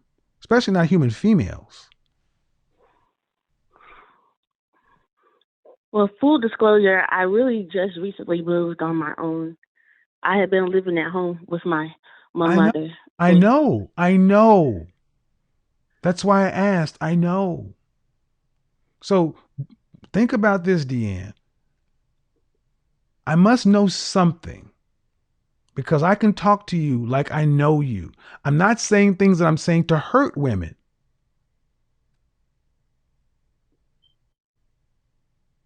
It's not where it's coming from. I wouldn't have 5,000 people in here every night if I'm saying stuff to hurt people. I know you lived at home with your mother. I know there are things, but that's not normal. So you either get on with the process of living or you get on with the process of dying. But worrying about this 3 dates and this other kind of stuff is just a placebo for what's missing in your life, and that's human contact. Can you book an appointment with a therapist next week? They do first consultations free. Get online, look for mental health or life coach or something like that in your area. Just personal life coach, wherever you are, and look on the first page. Most people offer an initial consultation, whether phone or in person, free. Wouldn't cost you nothing. Can you do that? Yeah. All right. Let me know what happens. Send me an email. Let me know what happens. I want to know when your appointment is. All right. You have to tell me about what happens. I just want to know that you booked it. Okay. All right, sis. Bye-bye. Bye. Bye. Yeah. Hello, Zoe. Hi, Kevin. How are you? I am good. What's your disagreement? You got a disagreement? Go ahead. I don't know if I have a disagreement. My thing is that I have a lot of dogs. And Uh-oh. yeah, I'm not a PhD, but I am a swirler. Okay. Yeah. So I Well, let's start with one. Okay. How many dogs do you have? How many So I dogs do have you a have? pet sitting business. Huh? I have a pet sitting business. It's like Oh, okay. yeah. So And I you have say you're a swirler. yeah. What made you decide? I mean, and I'm not, and cool. I'm cool with that. What made you decide to swirl? Um. Well, I was raised like I live in California, and where I'm at, it's just very diverse. So I didn't. Right. Yeah, I wasn't raised to like go just after black men, but Cool. I'm attracted to black men. I love black men. That's why I'm here. Like, more Cool. power to you. Thank you for doing everything that you do. But like, I just can't find one. Well, here's the thing. I'm fine with that. I think you should make yourself available to the best people out there. It's just that I think if we're being honest, that there are some women who call themselves swirlers who don't have your same attitude regarding black men. Right. All right. And a lot of them seem to find their way over here. And I don't know why, because I wish them no ill will. And I'm like, do you, boo? Yeah. But anyway. No, I feel you. Like, I listen to everything you say. It applies to both black men and white men, Hispanic men, everybody. Right. Like, so thank you for everything that you do. So the issue that you might have is because I do make the joke about dogs. I got to do this broadcast because I keep getting emails from guys talking about, please talk about these dogs because they are, Zoe, between me and you, these dogs are messing up a lot of potential relationships. And I don't think women see it because, go ahead. It messes up black relationships, but okay, so I think the thing is with my family and my career path, like I try to encourage a new modern way of pet ownership. Okay. And so, for me, dogs sleep in the house, they get fed fresh food. Yeah. I mean, they even sleep in the bed sometimes, like. Oh, hold on. Okay. So, all right. Basically, what you're saying is you have a child. A few. Okay. So, all right. Imagine this. I mean, you got a few kids. So that means you're a baby mama. And you understand how being a baby mama affects you on the open dating market. Yes, definitely. I'm gonna tell you right now, these Tom Ford suits and my fragrance and your dog in that bed ain't gonna work. I know. I've done it before, and I'm gonna tell you. And here's the thing: I'm from Oklahoma. I had pets all my life. I love birds more than anything else. But I had dogs every year up until I went to college. But I stopped because I knew I was going to live a life to where I could not be responsible for an infant. I mean, a kid. Yeah. So have Yeah. you? First off, give me your disagreement, then we can talk about the pets in a minute. What's your disagreement or what's your issue? The thing is that, like, for me, the dogs tend to get me the most attention. Like when I'm out, especially if I'm wearing a dress and heels and I got these big dogs, like guys are walking up to me like, "Hi," but Yeah, right. yeah, so it kind of like works out. But then But I is it think getting you a man? I'm sorry. But is it getting you you get attention, but is it getting you a long-term relationship husband? Is it working that direction? Well, to be honest, I just started watching you like in March, and so Okay. before then, I was not marriage minded at all. Like Oh, you okay. changed my life a lot. I All started right. wearing dresses and heels and all of that. So I Good. can't even say that that it was the dogs that are preventing me. I think it was me that was preventing me just because I used to wear my hair in a bun and Right. Well, sweats and stuff. here's what I need. Here's what I need you ladies to understand about dogs because I go back and forth with a friend of mine because she has a dog, and the thing is, when I made these statements of the relationships are down. We know that. Even though marriage filings are up, that's a recent thing. Human beings are not meant to be living alone in cities. 50, 70 years ago, after age 25, you'd have been married, right? 50 75 years ago, we'd all been married after age 25. A couple, But yeah. now you got a bunch of people out of college, out of high school, living in cities, apartments or homes or townhomes or condos. And those places get empty when you're going back and forth. So dogs become company. And that's cool because when you're sitting there watching your movie, your dog is there. And that's a relationship. But guess what? I'm going to say something and I want you to listen to what I'm about to say. Don't think of it in a sexual term, but think what I'm about to say. The dog takes the place of a man. It's no different than, women have sex toys. But people there's a popular line of thinking that says overuse of sex toys can reduce cravings or stimulation for a human being. Same thing with guys. That's why this whole thing called no fap is a part of it. Too much, self-love reduces the urge to be with one another. But if So I go add ahead. to that, dogs kind of help with that too. For me, honestly, I think I They, love too much. Like I give a lot of attention. I'm not needy, but like I gotta need to like love something. So I got it. I got it. So the dog is a placeholder. I mean, the dog. I mean, both of my dogs I had with my ex, so it was like our Thank kids. you. Okay. All right. There we go. That's another thing. Ladies, if beware of guys that buy your dog. I was telling a friend this. Guys can be smooth. The guys will give a woman a dog. It's the best cock blocker. Did you guys buy the dog together? So he surprised me with the first one, and then I knew it. I knew it. I knew it. the second one I had Woo! wanted one, so he said that we could get it. I knew it. I Yeah. knew it. Whoa! Godfather's on a fucking roll. I knew this shit. Because, Zoe, I know. that's surprising you with a baby. Hey, guess what? Zoe, I'm going to give you this dog. So when I go over here, Fido can make sure you ain't going on no impromptu dates because you got to get back and walk the dog and this and that. And then, I got I'm crazy. laughing because I just got a text message and I'm like, this is what happens though. And then it's like a relationship. It's like when you break up, hey, you mad at me? Well, I need to come see the dog, I know you mad at me, but I need to see my boy. Yeah. It's a bond. And then when the relationship is over, he's gone. You look at the dog, you remember the memories. Lady, do you wear men that drop dogs on you? I Dropping know. dogs on people it is a best cock blocker. So now you got dog one, you got dog two, right? And that takes up the space to love somebody. Got it. You meet a guy out walking, and he sees you in your skirt and your heels and everything else. How you gonna date him when you got to get back and take those dogs out and everything else like that? You got to I manage that.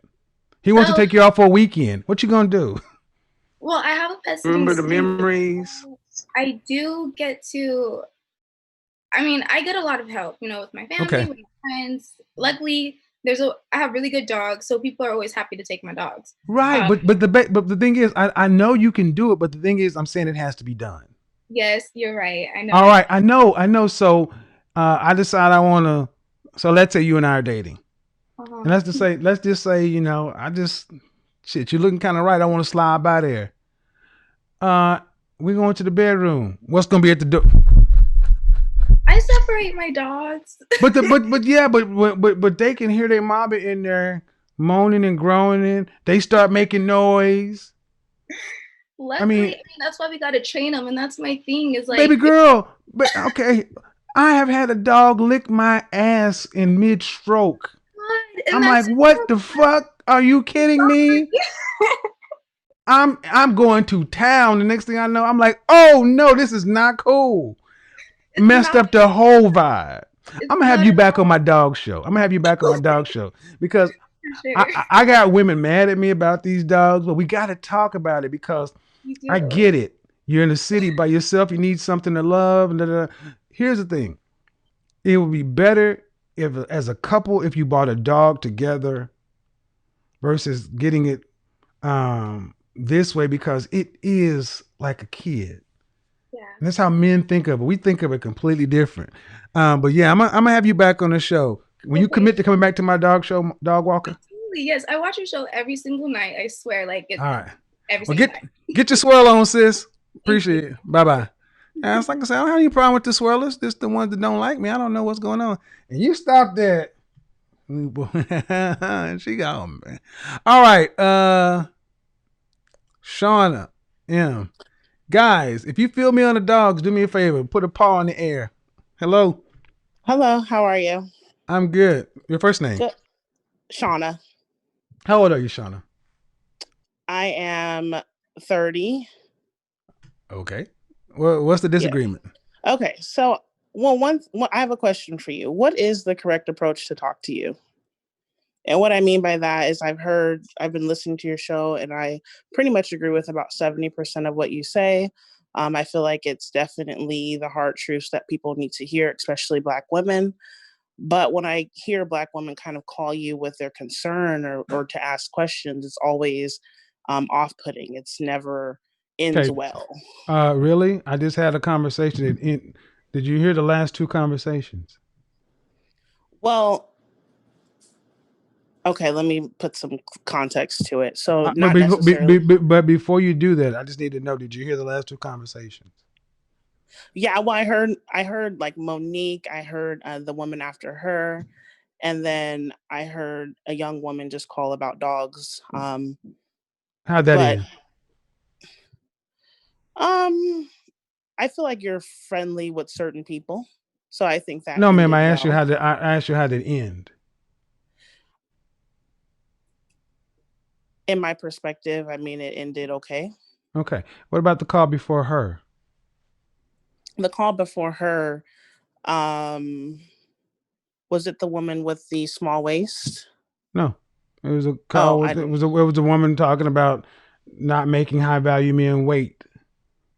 Oh, I heard a woman talking about like health. That was the one. I didn't hear that one. I think I must have not been listening at So that in point. other words, the call that just ended. You can't even say that it ended well. You just said I think you're nice to certain people. Well, the subject, I mean, it ended well. Let's say it ended well, but the subject, I But guess. that's not, okay. See, you asked me I'm how talking. to approach me, and I'm going to be honest. You approach me like you would approach a white man at work. You know how to approach people and talk to people, and I reflect what people give to me. Okay. So if you watch my show, that's what you see. Or else I wouldn't have Well, people come. If I was just an asshole out of course, why would anybody watch? Women in particular. because it's Listen, ma'am. Listen, ma'am. fun. Okay, then. I mean, that's why people watch. I mean, even though you're belittling and being extremely rude to a lot of Black women, I think men actually like listening to that. Right. So then why would Black women call in if that's the truth? Because they probably feel some type of challenge, such as Right. myself, and I like it. All right. So I'm up for it. So we've already got off on the wrong foot because you're not coming here in good faith. You're not either. Okay. And this is not what this tit for tat stuff can work somewhere else. It won't work here. You asked me a question. How do you approach me? You approach me in good faith, just like you approach anybody else. But you already came in here not doing that. So but what do you? Told me to so approach no, you like ma'am, I approach no, white ma'am, men. no. I feel like that's disrespectful. Well, like, what does that mean? Like it or not, it's what I chose to say. You could ask, why would that be disrespectful? Because you understand. You're putting Okay, hold on, ma'am. Hold on. You called and said, "How do I approach you?" Well, have I ever spoken to you? Yes. Okay. This is a conversation today. How should you approach somebody? Because truthfully, ma'am, when you guys leave, I don't know how I talk to people. Let me tell you how I talk to people, because this is why I end up getting what I get out of life. I approach people in good faith. And I'll be honest, the way you approached me, ma'am, was not in good faith. The way you started this conversation off was already ready to fight. Well, when you started asking my age, I'm like, what does that have to do with what I'm about to say? It's the same. Hold on. Let me explain it to you. Let me explain it to you. If you've listened to my show, have I asked every other female on the line that? Because you're trying to create a case. Ma'am, So if yes, I asked a question, okay, I asked you a question. Am I treating you differently than I treated every other woman? Did I ask them all their age? You do. Okay, exactly. And I do it every night. Monday through Friday. How old are you? Because you're trying to size them up. All right, ma'am. Don't tell me what I'm trying to do. I'm telling you what I'm doing. Okay. See, you've proven one thing. That communication We're both in sales using the same you're techniques. proving one thing. Communication is reflective. And you come in here deciding to be combative. That's fine. But then don't get upset when you get combat back. I'm not. I have asked you the same question I ask any other woman. How old are you? How tall are you? Dress size. Last time you weighed yourself. The funny thing is 90% of women, Black women, don't have a problem with it. But 10% of you Black women get offended. Why are you offended? That's on you. I didn't insult you. I just asked a statement of fact. Well, you're trying to do that to do this. Again, you're coming in it with bad faith, presuming that you know why I'm doing what I'm doing. I'm mirroring you, Kevin. No, really, you're not. I'm mirroring you. Okay. So you're combative if you're mirroring me. All right. If that's what you want, that's fine, man. But here's the other part of it. Seeing as though you called here for what reason? What is the outcome you want to achieve? You said, come up, like, if you have a problem. So I figured, this is the time for me to call. I actually do have a situation that I'd like to address with you. One of the things I noticed, the people who follow you are people who are not men of great stature. And what I mean by that is that a lot of the men who follow you are simps. So they're definitely dragging people in the comments. All right, let me stop you right. Hold on. What platform are we on?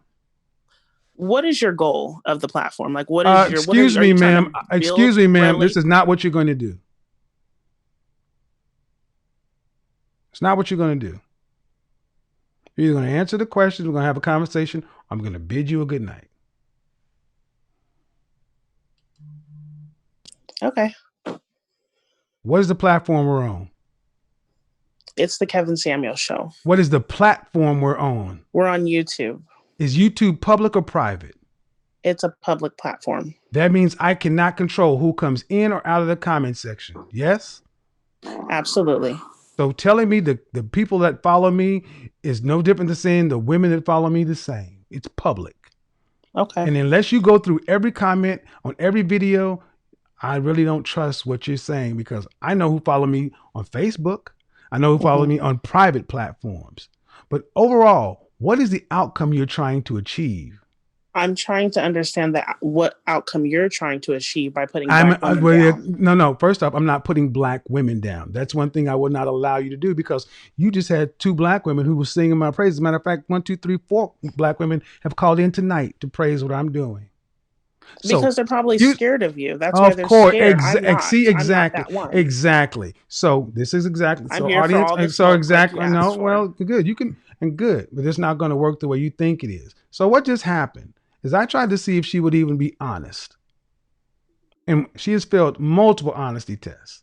Me? You do this, How? you do that, you do this, and because the way conversations tend to end. Did you hear the last 2 conversations? Well, no, I did. I only heard the bad ones. Well, what about the last one? How did it end? Well, some people might say it might. You can't be honest. You have a point of view, and that's fine, ma'am. You can have your point of view, but here's the thing: my outcome is to get women like you over there. Okay. I don't care to talk to women who are automatically coming in bad faith, argumentative and combative before I even had a conversation with them about anything. And guess what? If I had ill intent, why would I have 5,400 people in here night after night after night, 30% of the channel women? In because the comments, they like to see you belittle Black women. Do you not right? get it? So basically, Black people. Then I need you. A lot of people like that. Okay, then Black people, I need you to understand with this person, she thinks she knows better than you. So you're here, not because there's actually something good, because they like to see me belittle something. Then it begs the question: if that's the case, why do you keep coming back?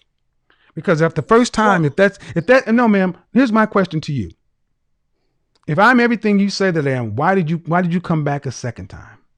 I just told you I like the smoke. Well, good. Where's your husband? And I like some of the stuff. Where's your husband? What does your husband? When you talk to your husband about this, what does he say?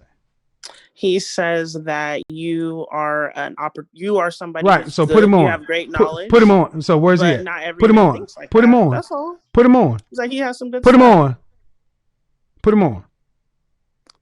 He's not here. Right. I don't think you have a problem with that. Put him on. No. What's his first name? Why don't you allow men? What's his first name? Hear the men call in. What's his first name? No, I'm not going to give that information. Exactly. Another one of these phantom married broads. Black women like her are not on your side. Again, I challenge anybody to go back and listen to that and listen to what she's saying. If you have a husband, yet you follow a man on YouTube because you're here for all the smoke, oh my God, what a marriage that must be. But we all know that you're not married and have no relationship. Women like that follow me because they can't get a me. They can't get a man worth a damn. And they think it's the men's problem, and it's them. Ladies, understand something. She is prototypical for the reason so many young Black men are choosing to not even deal with Black women. 17 to 21, choosing not to deal with you because that's their mama or their auntie or their big sister. Shame, insult, guilt, the need to be right. And honestly, she probably thinks she did something. And I ask you, if you don't like what I say the first time, why'd you come back? Because there's something wrong with her. That she finds this entertaining, fulfilling, even something to waste her brain cells on, since she's so obviously above it. But again, she's probably one of these PhDs. I'm a PhD. You can't make this stuff up. And I'll let to the women like her, I like when you call in and I let you talk. I ask questions for you to let people know who you are, because you're well versed at hiding. You're well versed at hiding and playing both ends against the middle, deflecting and all that. I won't let you do it. I'll ask you questions to see if we can have a conversation, to see if there can be any common ground. We don't have to agree, just to see if there can be anything. And honestly, females like that and their masculine energy, they're so used to fighting and losing that they cannot set it down. It defines them. So let's assume she is married. Oh my God, sir. Why would you be married to a woman that damn masculine? And you notice that all these women who claim to be married, their husbands are never around. Never around. Never around. So she came to challenge me. All right. So now what do we got? And here's the one thing I realized more than anything else about this platform. That for a certain group of women, it bothers them because women are here.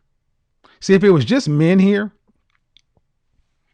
they probably wouldn't think of it. But because there's so many women here, night after night after night, it bothers women like her. Because once they get off of here, they're like Zoe, saying, you've changed my life. I wasn't even thinking about any of this kind of stuff, and I've been watching you since March. How can you have a Zoe and a Shauna in the same conversation? Because one has hope and one doesn't. One has opportunity, one doesn't. One has optimism, one doesn't. And even when you disagree with women like Zoe or the previous caller who disagree with me, but at the end is laughing, is going to be, I asked her to get a contact with a counselor. See, this woman over here can't find anything good. Everything you do will be bad, and that's fine. That's why I like exposing you, so you can go over there. Go over wherever those people go, and you guys stay there and have your little parties. So men that are that extreme, go over there too. So thank you for showing your killers. Appreciate it. We've got time for a few more. Free smoke.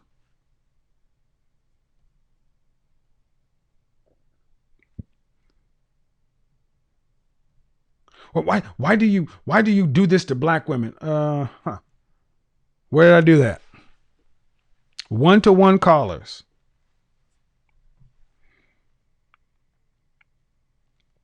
Thank you. He said if her husband isn't around at midnight, she's got bigger issues. That woman ain't married.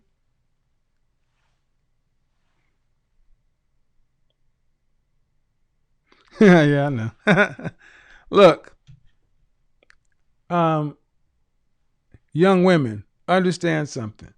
This is why I keep telling men, telling guys, a lot of us understand how you got there because that was your mama. That was your mama. That was your big mama. And here's the thing. In order to get anything out of life, you're going to have to decide to stop fighting. You treat everybody as though they owe you something. Treat everybody as though, there's somebody to be fought to fight with. The world don't owe you understanding. Here we go. All right, let's unmute. Hello. Hello. First name? Yes. What do you got for me?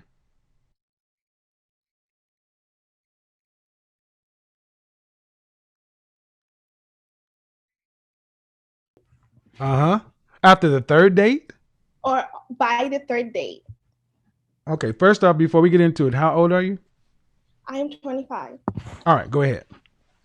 So I'm just a bit conflicted because I do want to understand where you're coming from, and I just want to learn genuinely. But it's just that I feel like that's too soon. Okay. I don't have a set time. Like I don't sit and say, oh. Okay, do me a favor. Okay, process question. Do you have a microphone on or something? Because you're moving and it's making scratchy noises. Can you kind of sit still? Sorry about that. Hold on one sec.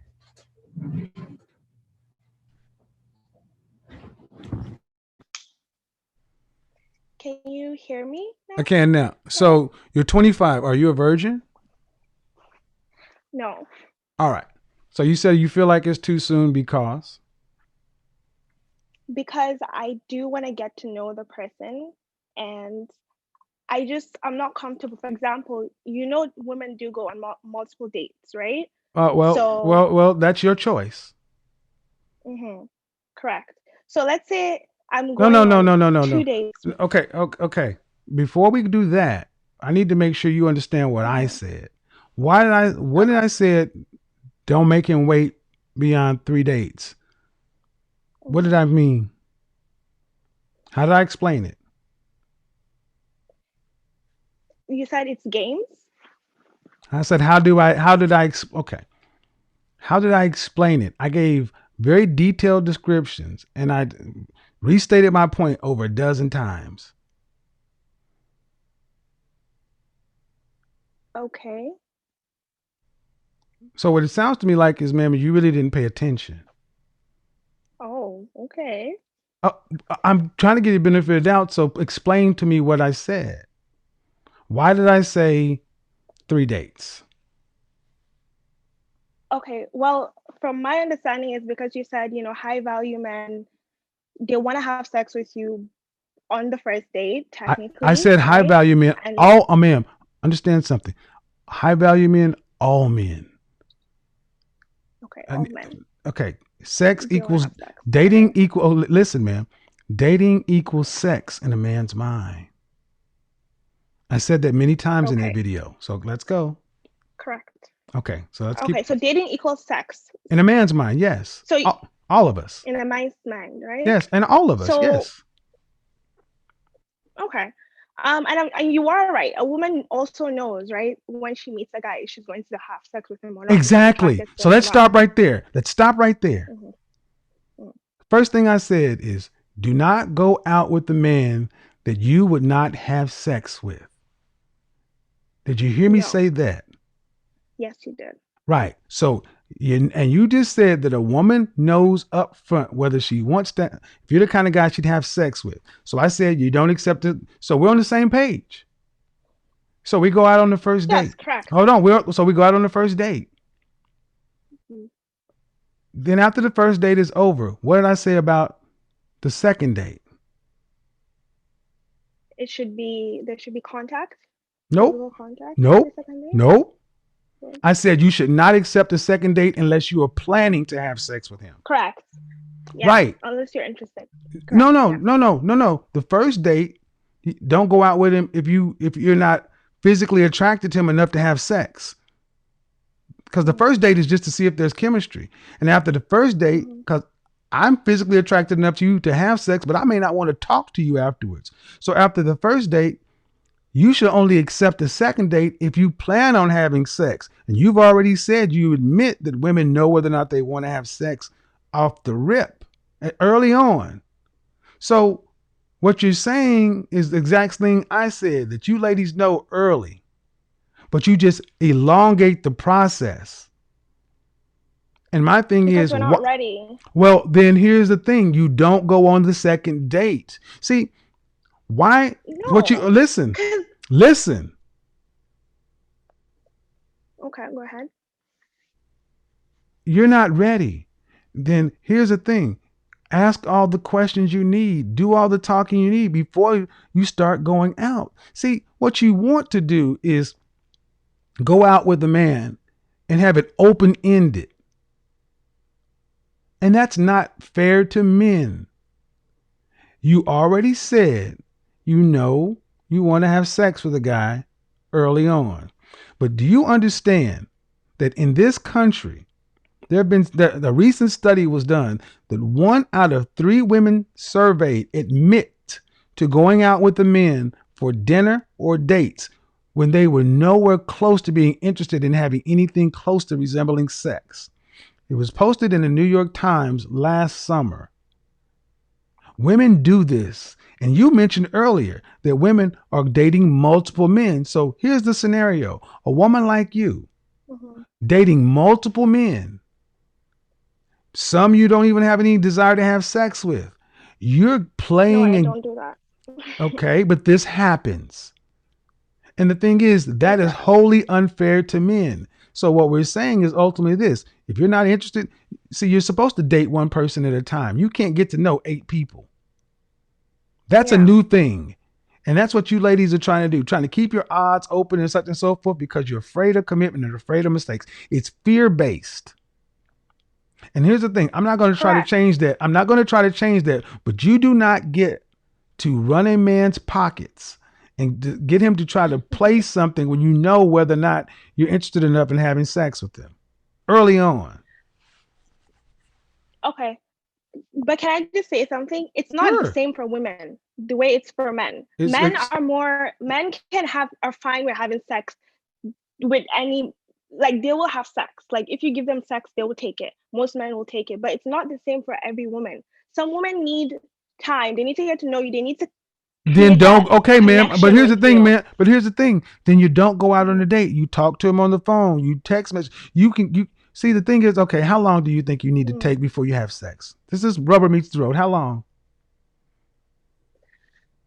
I would say like 6 dates. 6. Okay, so listen what I'm about to. Okay, 6 dates, 2 months. So I'm gonna ask you a question. Amira, what can you know in 6 dates that you can't find out in 3? Some things you can't just. It's not. No, ma'am. I asked you a very no, ma'am. We live in a digital age. We live in a digital age. I'm gonna tell you. Okay. Yeah. What? What can't you find? It's not like ticking a box. Like you have to make that connection. You have to make that human connection with somebody. Right. So here's so how about okay. No. You can't overtalk me. So again, I asked you, what can you find out in 6 dates that you can't find out in 3? And you haven't said anything. Like what? You find out a lot. Like what? A lot of people are not open to. Okay, first of all, a lot of times people do put up a facade. The first maybe 2 times you meet them, and then later on you kind of see your true color. Okay, so stop. Hold on, stop. You have not given me anything concrete. You're giving me what could happen. You can know on the first 3 dates whether or not he's married, children, his background, everything from a knowledge standpoint and information standpoint. And see, when you said 6 dates, you could easily say 9 dates or 12 dates. That keeps moving. And you could easily, if you can say 6, 9, or 12, you can easily say 3. I know you got to understand that logic. I do, absolutely. So, but you're making it listen. No, what I'm saying is this, then here's what you do. If you want to, then here's what you do. You pay for all the dates until we have sex, then I pick up the tab. So my question is, if would you be willing to do that? Would you be willing? No. Before you move on, would you be willing to do that? Pay for all the dates? Yes. I can afford to pay for all the dates. Okay, so listen. But I will not. Listen, okay, you're not going to overtalk me. You're triggered. Settle your ass down. I'm not triggered. You're not going to overtalk me, lady. I'm going to make it real clear. You're not going to overtalk you. One more time, and you're going to leave. Because all I said, ma'am, is you're saying go out on 6 dates. He's paying for those 6. And I hear you. You want to get comfortable with the guy. You need to know these things before you do all that. Fine. Then you pay for all the dates until after sex happens. Then he pays. What's wrong with that? It's your comfort. What's wrong with that? Can I speak now? Yes. Okay? That's a question. Okay. All right. There's nothing wrong with that, right? But you said you wouldn't do it. Okay, because that's not what I'm looking for, right? Whoa. But the thing you said, okay, so that doesn't make sense. You said there's nothing wrong with that, but that's not what you're looking for. Well, there must be something wrong with it then. No, people have different. It's just like paying 50-50. Some people are open to it and some people are not. It doesn't mean right. So gentlemen, what you've just seen is the logical box that they get into. It's all right when it's all on you. But when I just said, ma'am, if you want to be comfortable, ask all the questions up front. Don't go on the dates. You can do all that. Get comfortable. You can communicate as much as you need to. But see, what I'm taking out of the table is you just getting date after date after date after date after date that you don't have sex with a guy. And that's what you ladies don't like. And guess what? You know why we're here? Ladies, you wanted an open, free, deregulated sexual market to where you can do what you want. Well, guess what? Guys are tired of what you're talking about because just like you said, you go on 2-3 dates a week. You're not just dating one guy. You're dating multiple guys. No, I'm not. Well, you're not, but women do, and you know it. So Correct. So That's correct. so again, if you want to be protected, let's protect the guy too. Get all your information Correct. up front, or you pay for the dates until after sex happens. Okay, but my question is, you're making it seem like a date is a sexual transaction. Like the guy is not interested in anything else. You have See, to the have thing sex. is, ma'am, but the So thing then is, why? the thing is, you need to understand it is in a man's mind. And that's what you need. You ladies don't seem to understand men. It is. What? Okay. Listen, ma'am, it is. Just look in the comment section, look in the chat room. That's what men think. And the problem seems to be that you don't understand how men think. That's the problem. It is a sexual transaction.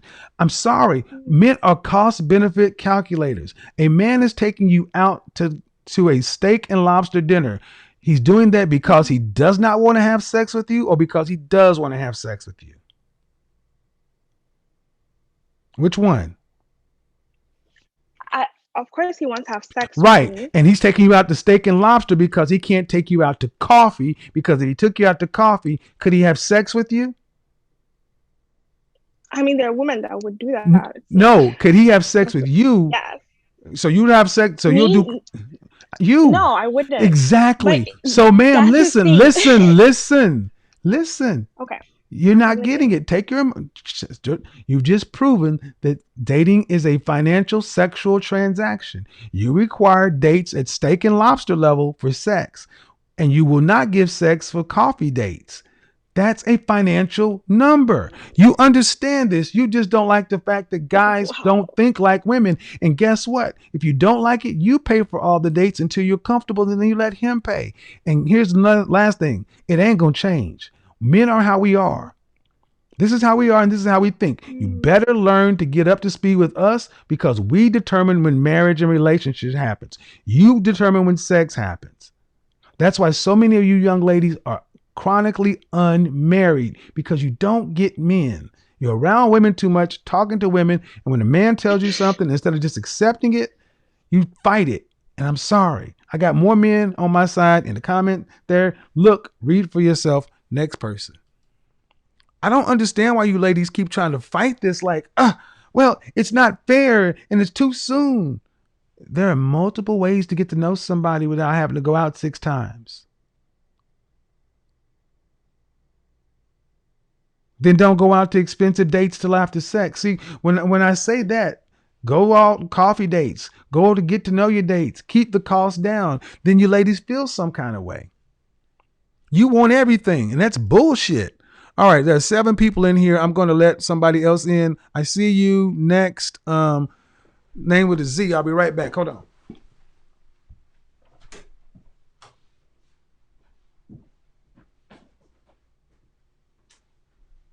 You know what?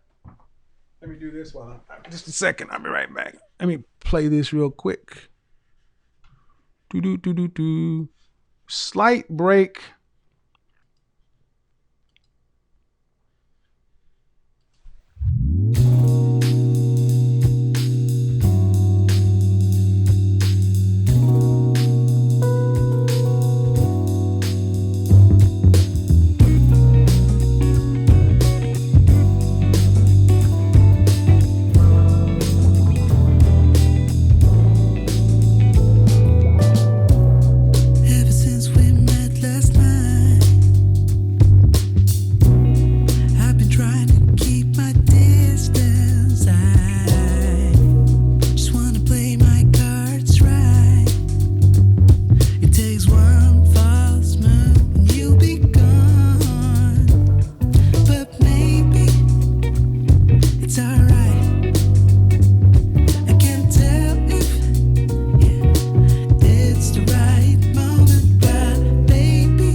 It's starting to come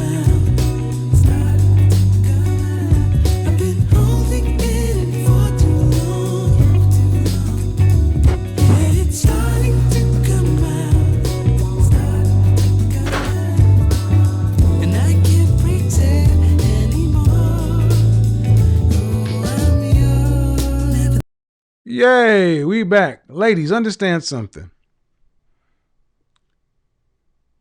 If your attraction isn't high enough to have sex with a guy after the third date,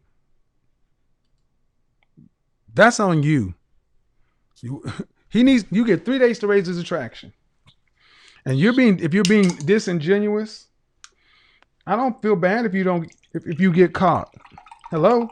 How are you? Hello. Hi. What first name? My first name is Zelo. Okay, what's your disagreement? I don't have no disagreements. I know the show's about disagreements, but I was just calling to say that I really enjoy your show and I agree with a lot of your points. I appreciate it, ma'am. Well, thank you. That was just it. All right. You have a nice day. You too. Bye. Those full lips. Love a full lip woman. Louise. Hi, Kevin. Hey, what's your disagreement? Yeah, so I'm not really calling to disagree. I think if I called in maybe 2 weeks ago, perhaps I would I would have a disagreement with Okay. making high value men wait to have sex. Mm-hmm. And after hearing what you had to say earlier on in the show today, I actually scrapped that. So I Thank don't you. because I think there's cognitive dissonance when it comes to dating and sex. Mm-hmm. So I'm a former feminist, and I have to say that, just hearing what you said on the previous show about, making high value men wait would have, completely made me upset. But hearing the logic behind it and just currently dating myself, like, being world, I've noticed that, this is something that we can't get away from. Sex is very much on the table. And if we're going to, have genuine interactions between men and women, I'm sexual myself. So if I see a man and I meet a man and we go on a date and there's chemistry and I like him, then I don't see why I should have to pretend. I've done it before and it's awful. It's silly. It doesn't make any sense. And while I get that many women wouldn't want to be cheap and come off a certain way, I think that it's best, like you said, to only go out, find attractive and who you're attracted to. That way, if anything happens, it was a genuine connection. Thank you very much, sis. I appreciate that. Yeah. See, look, that's a woman men want to date women. And a lot of you ladies talk like girls. You talk like you're strong, independent women, but when it comes to sex, y'all get real game goofy. Don't go out with a man you're not sexually attracted to. You can't know. Go back to the last call. It was all there. All right, we're going to go. All right. Unmute yourself. Hello? What's going on? What's the disagreement?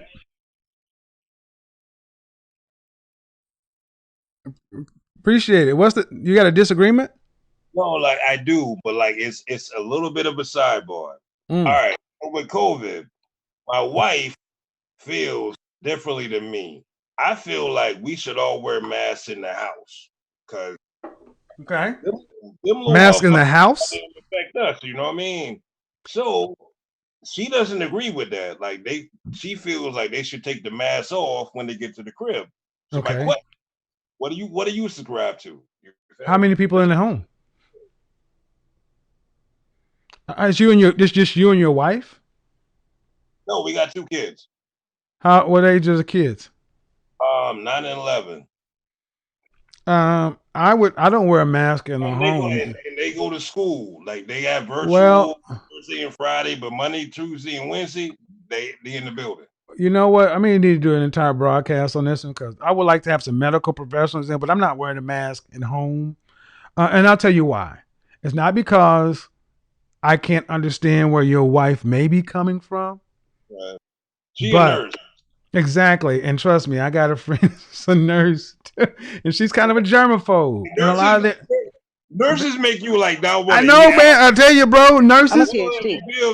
Yeah, man. Trust me, I got it. And see, the thing is, it's your wife, so I don't want to undercut her concerns or even her professional concerns.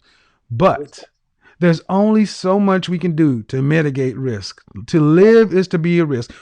So wash your hands, clean environments, do the best you can, but walking around with a mask in the house, that's a bit much. But hey man, I got to get to some more of these. No, you good. Hey Kevin, I want to say this one thing. Like I got one plug. You got a room full of niggas, like real talk. You got a channel full of niggas. Anybody on Discord, come to Shaw City. We fuck with Kevin Samuels. You know what I mean? Anytime we go live, we here. We appreciate it, fam. That's what's up. All right. So, yeah, where's my nurse friend? If her husband in the oh yeah. See, yeah, that's a tough one. Yeah, you're gonna have to do better than that one. You're gonna pay to talk to me? Let's do what she says. You sound bitter and narcissistic. Who hurt you? If you're gonna pay, see that's the difference. You make women like that pay. See, Amber, go ahead and call in because that stuff doesn't work here. It doesn't work here. See, ladies like you are going to have to do better with your disagreements. You sound, who hurt you? It's where's Game Changer? It's on one of the scrolls. You gotta do better, man. Hello, Ms. Benjamin. Good first name. What's your disagreement, Ari? Disagreement. I just heard you say that you could ask a question if you were. Yeah, but tonight is disagreements. It's the free smoke night. Okay, I'm sorry. I'm kind of in and out on the chat. I thought I heard something about a That's question. okay. Tomorrow night though. Okay then. With your cute self. Bye. Okay, bye-bye. See, young black women like the woman who paid to get my attention, they have to make men, black men in particular, who know what they want and can talk about it in a logical, productive, simplistic way. They can't handle guys like that. So they have to make something wrong with everyone else. Amber, please call. But I bet she won't because it's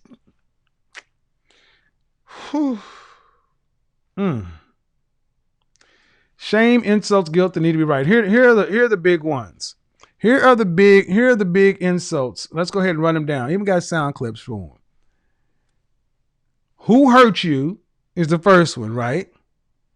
The second one is your mama black. And come on, anybody want to know what the third one is? Anybody want to know what the third one is? You're gay. What is the third one? What happened there? The third one is this. You're freaking gay. That's the third one. Your mama black. Who hurt you? And then when you turn them down or you're above what they can get, it's always the same. Po babies. Po babies. Being gay. No, you're gay. You're gay. You're gay. You're gay. Who hurt you? Your mama black. Come on, guys. Which ones did I miss? You're gay. Who hurt you? Your mama black. You're trying to be white. People are laughing because it's so predictable. All right, we got one more person. We're out of here. One more person and we're out of here. All right. You're freaking gay, man. You're freaking gay. You're freaking gay, man. You're freaking gay. Do do do do do do do do do do do do. Yeah. Bye-bye, baby. You get no more smoke on here now. You trying to go stupid. Oh, let me go ahead and help you. Do do do do do do do do do do. There we go.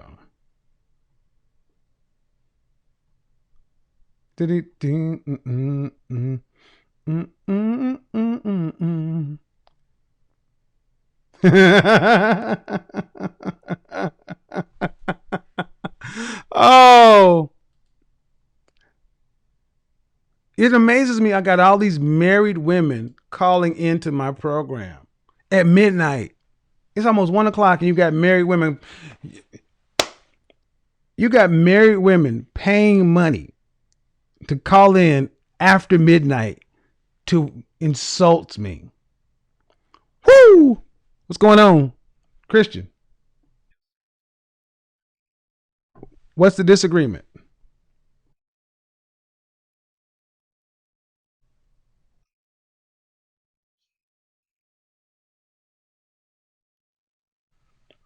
Wait, What? give me 1 second. Okay. If a woman dates high value men, like First off, over how old are you? 20, Okay. And the disagreement is go ahead. yeah. So let's say a woman dates high value men all her life. Wouldn't her value decrease if she sleeps with all of them? That's not a disagreement. It's a question. It's not a disagreement. Do you disagree with something I say on the panel or the platform? I mean, that's what this tonight's for. No, I don't. All right. But I try to answer your question, but if a woman sleeps with high value men all her life, would it lower her value? Is that what you asked? Yes, that's my question. Okay. No, but why would you ask that? Because this whole show is about women sleeping with high value men on the third date. No, it's not. That's not what this show is about. This episode is It's no, it's not. The show is calling all PhDs and dog moms disagreement day. The title's right there. So, do you have? I'm trying to understand. Do you seem like you have an issue that you want to flesh out with women? no, I don't have any issues with women. Well, That was just my question. I didn't really have a disagreement. all right. So one thing worrying about, here's the thing. Worrying about who women sleep with is something that we as men, you can never know. I know a lot of it gets said on YouTube about body counts and this and that. How do you know? How can you know or I know? Well, you can't tell her. She won't tell you. And no, you can't. So it's kind of pointless, in my opinion, to worry about that kind of stuff. I mean, humans, we're sexual beings. I mean, if you've ever seen male and female, when a woman's in heat, an animal's in heat, a female's in heat, they all have sex. It doesn't matter the pedigree, as long as they're the same species.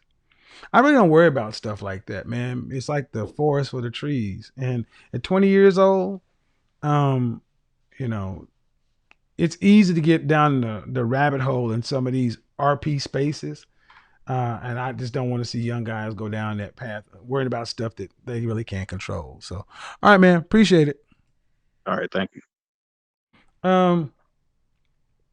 Yeah. So, woo! Unless you were 6'3". So, I will tell you this: when somebody, oh my, what a show! What a show! What a show! What a show! Some men even get it wrong. Well, yeah, clown. So here's what we got going on tonight. I think we got a lot of this. First of all, this whole 3-date thing, as I suspected, many women have not listened fully. They just saw 3 dates. Shit making weight past 3 dates. How are you going to tell a woman this and that? And I know for a fact, especially a bunch of these swirlers and things, just out there misrepresenting and lying your freaking tail off. You shouldn't even be watching my channel. What's wrong with you? But we know why you're watching. We know why you're watching, girl. You want some. I don't blame you. And just like the previous woman, you can't really argue with the logic. Ladies, don't go out with a man you're not sexually attracted to. That's something you can control. After the first date, do not accept the second date or anything from a man you don't plan on sleeping with. Ladies, don't accept something from a man that you don't plan on doing, because guys will be all right with that. If men know you're going out with me, that means she's sexually attracted to me. After the first date, he may not want to talk to you after sex. He still wants to sleep with you. He may not want to talk to you afterwards. So he may not offer you a second date. If he does offer you a second date, decline. And then he'll know, well, that means she's not going to go through it. And you respect me enough to not waste my time, because I would love to hear you women who really just say, well, I'll wait. All right. If you're not going to sleep with him on the second date, but then you did after the sixth date, you know what that typically means? She ended up not sleeping with him, period. Second date, sixth date. What can you find out after the second date? I get it. Let's be reasonable. We can go till 1 o'clock. Let's be reasonable. I know that there are women out here who don't want to feel like sleuths. So here's what you do. I'm not a big person on talking a lot before the first date. I mean, some basic stuff. But in general, when I'm out here dating, I generally exchange basic information. I want to talk to you over the meal, but I'm attracted to you. Over the first date, over the first meal, I decide, and I do dates. I don't do coffee. I do dates. And over the first meal, I decide whether or not I want to talk to you after I have sex with you. That's really what a first date is for. You're already past the I want to have sex with you test. Do I want to talk to you after sex is done? Here's the thing. Some women are slow to boil. Get it? Some women, you build their attraction. So in the interim, ladies, space the dates out. Date 1 on week 1. Date 2 on week 2. Date 3 on week 3. So you're not going 1, 2, 3 dates. Friday, Saturday, Monday. You're not going Thursday, Friday, Saturday, sex. You don't have to do that. You can space it out. Friday. Next Friday. Saturday night. Sex. 3 weeks. Friday. 2 weeks from now. Next Friday. You're texting, communicating a little bit here and there. You can't be holding 3 and 4 hour conversations, ladies. Not that. Because you might as well be on a date. But you're getting a comfort level with somebody. You're doing your little background checks and everything else. You're looking on his LinkedIn and all this other kind of stuff. But ladies, I'm assuming we're dealing with adults. And that's the thing. So many of you women talk like adults, but you think like kids, like children. You're moving like little girls. Well, I don't want to sleep with him too soon. We want to sleep with you the first time we see you. But we'll wait 3 dates. Well, what if it doesn't work out? You still got 3 meals and some sex out of it. I mean, you are getting sex too. Well, what if he runs our reputation down? Who's he going to tell? This really affects women who want to play games. This really affects women who want to play games or waste guys' time. This affects women who know good and doggone well they're in that 1 in 3. Shout out to Obsidian. He calls it a dinner horse. The women who basically going out with a man that you have no physical attraction to, but because he can take you to a nice restaurant or a nice evening, you're there for that. And you're stringing him along. That's wrong. And then the young finesse girls, you finesse girls, a lot of y'all gonna get what's coming to you. What does that mean? You will get some dollars and some trinkets from a lot of guys. But sooner or later, you're going to get flued out and you're going to take a bus back. Karma happens. So sitting there playing games, you want a man, then you need to be a woman. And that's what has changed so much. You've gotten more education, you've become more professional, but you've regressed in your mentality as a woman to understand that guess what? I'm a healthy woman, he's a healthy man. The sexual freedom thing, to go ahead and act on what we already know to be true. I mean, don't you guys get tired of this stupidity? Well, I don't want to call him back now. I don't want to seem too desperate, do this or that. You're wasting time. And the men that we're talking about, not going to play these games. They're simply not going to play these games. So, all right, we had a good night. Yeah, be nice.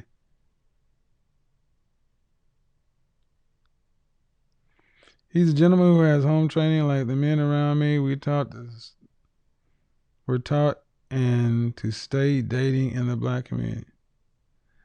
All right, but let's understand something. Ladies, you talk about men being gentlemen, but ladies, a gentleman does not mean a sucker. And some of you ladies use this gentleman thing like a weapon, and that's not going to work. Dating is supposed to go towards something. So if you're one of these women that say, well, we're dating, well, if you want to get to know somebody, then only date one person at a time. But see, many of you ladies who don't want to be pinned down. You want to be able to date as many guys as you want to, keep your options open. And the funny thing is, you're dating 3 or 4 guys at a time. And then you're having sex with somebody's scratching that itch. And and men know that he ain't having to do all this other stuff. You're the kind of women whatever happens, happens. But the folks who are actually trying to date, to get out of the dating environment, to get into something long-term or significant, because trust me, this whole dating roster carousel thing gets old. Shout out to Erica Williams, who did a video today talking about how college enrollment is down and marriage filings are up. Marriages of convenience are a new thing. That's going to start happening. And gentlemen, I hope you hammer out, if you choose to do this, go in and negotiate the best deal possible. Because right now, it's a buyer's market. The buyer can name the price. In New York City, where I'm contemplating moving back to, rent is down, real estate's down 44%. It's a buyer's market. If you can move, people are like, please come here. You're in demand. You're in demand.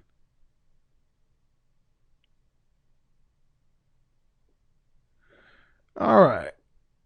Krishana, Monique, why are you in here talking? I mean, if a man is worried about getting used, he has bigger issues, you need therapy. Who are you talking to? Who are you talking to?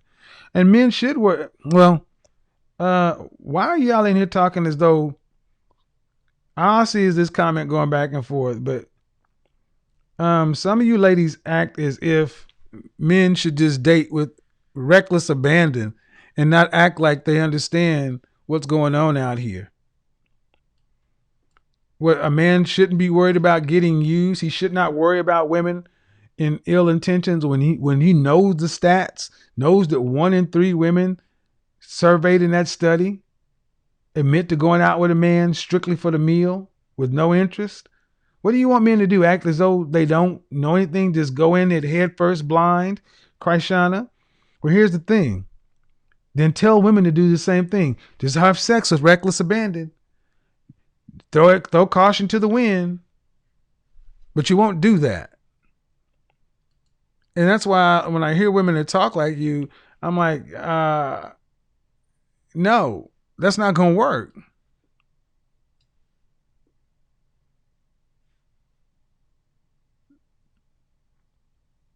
It's not going to work.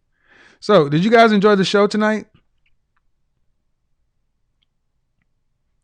Did you guys enjoy the show tonight? I hope you did. I like doing these smoke shows. Again, this show was for the people who are detractors, critics, those kind of things. They had a chance to call in. And as usual, handful did and handful didn't. So, let me also say something now I think about it. Let's talk about this whole PhD and look. I had a guy write me a letter, and he asked me to talk about, he only likes dating women of a certain caliber. He likes professional women, and he doesn't like dating uneducated. He likes women with doctors and lawyers and PhDs and all this other kind of stuff.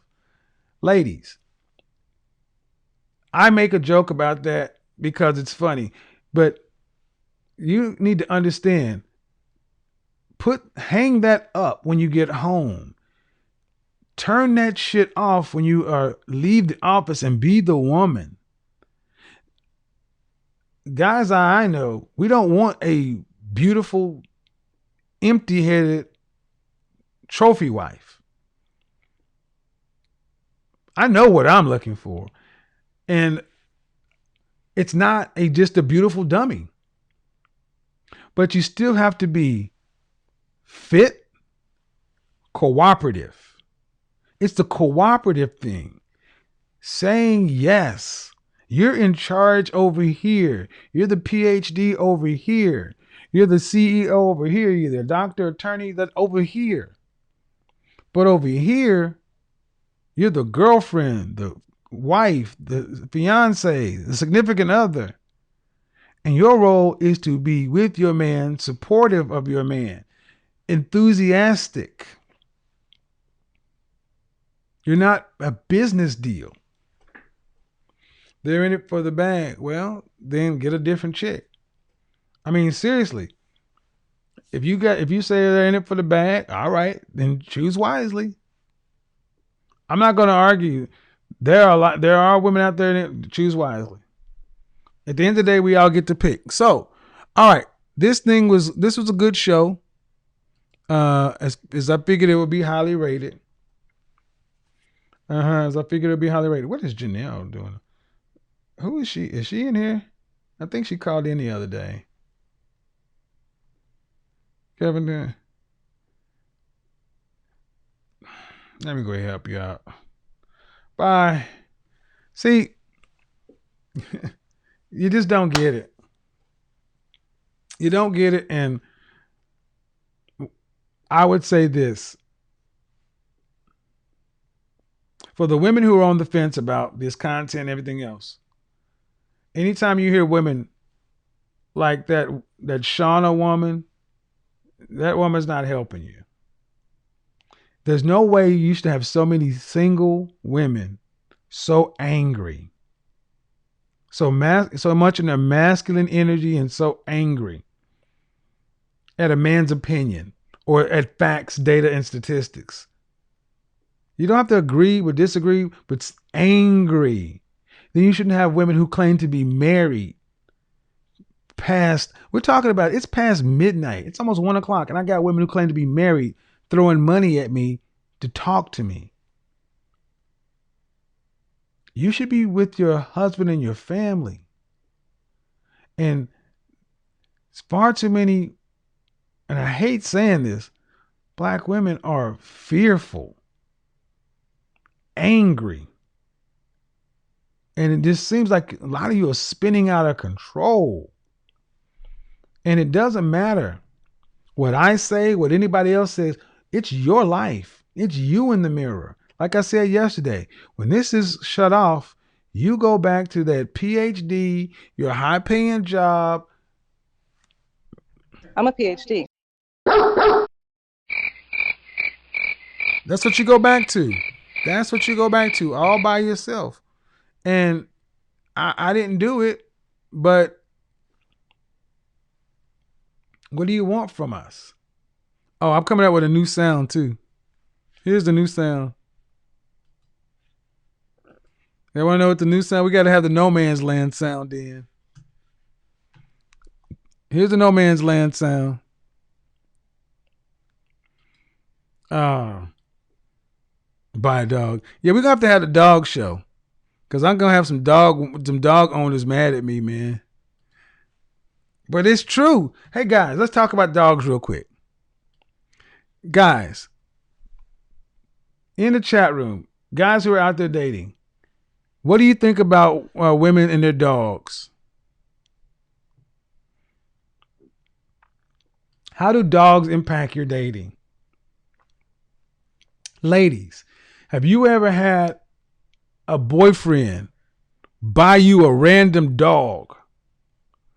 That's a bad thing, ladies. If a guy buys you a dog, here's my no man's land sound. Here it is.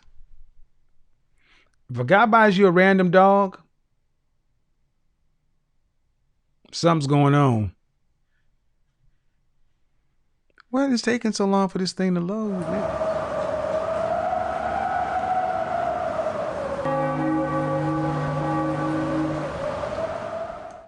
Y'all remember the tumbleweed sound? That's my no man's land.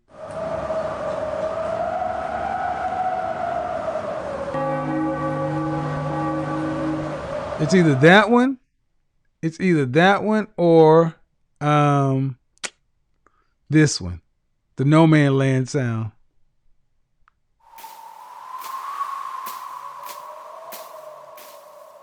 Picture the tumbleweeds. Picture the tumbleweeds. I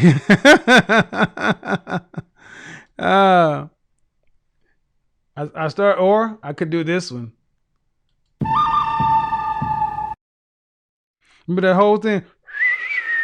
The tumbleweeds rolling by. No man's land. Age 36 to 60. Wah, wah, wah. Wah, wah, wah. Right? Which one do we like? The tumbleweeds?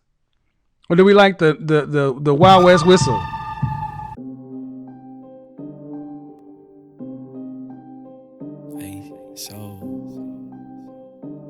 Do we like the Wild West whistle?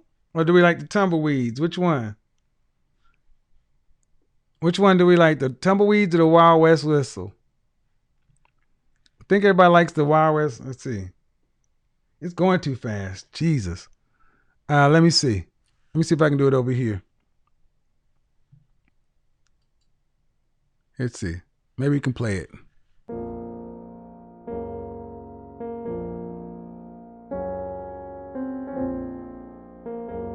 I like this one.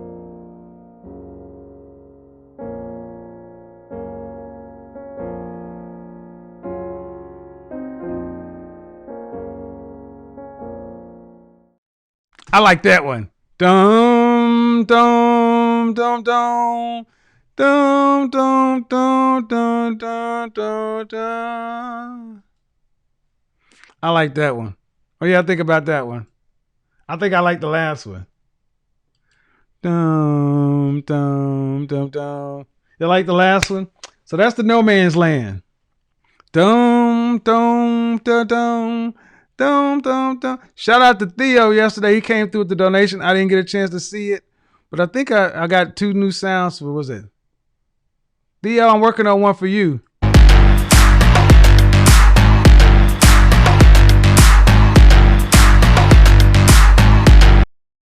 think that's going to be yours, Theo.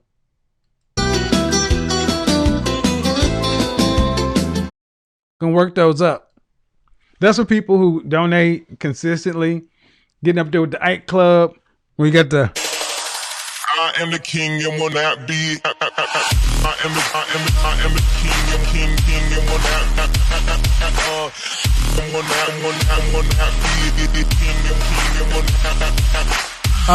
not. So there we go. You know you're doing something right when you get so tumble whap.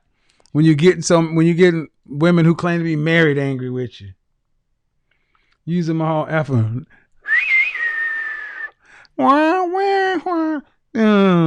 I think I like the last one, the Death March. Dum dum dum dum dum dum dum dum dum dum dum. That's dope, man. That's dope. Where's my PhD at? So, ladies, there's hope. There's hope, people. That's one thing I will say, that I'm glad more women are calling in saying, you know what? Before I didn't listen, but now I hear what you're having to say. You know what? I get it now. I get it. And that's a good thing. That's all you can ask for, guys. Is somebody saying, you know, I kind of get it now.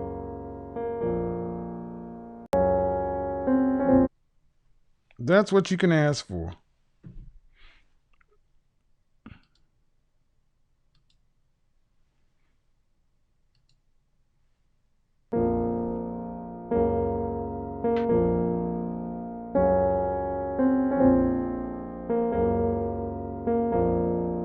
That's no man's land. 36 to 60. 36 to 60. No man's land. I'm a PhD. The only thing would have made it better if like a dog would have ran by, like trying to catch the tumbleweed, and like a vulture would have came in and swooped down and picked the dog up, and you heard him go roof, roof, as he was flying away, and then crickets would be over there on the sideline going.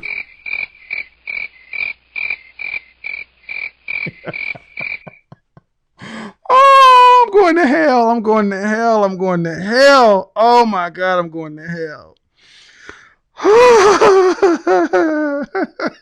Going to hell. Oh, Jesus.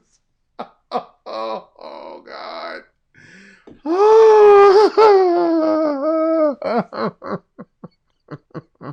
Oh shit. Oh, I cracked myself up. All right, people, we got to get out of here. That was a great show. All right, good stuff, good stuff. Shout out to the CIA. One love to the FBI. We got to go. I'm tired. I'm hungry. It's been a long night. But as usual, common sense and logic rules the day. We made some conversations. We reached some common ground. Some people, this can't be saved. But you notice it's only the older ones that got the problem.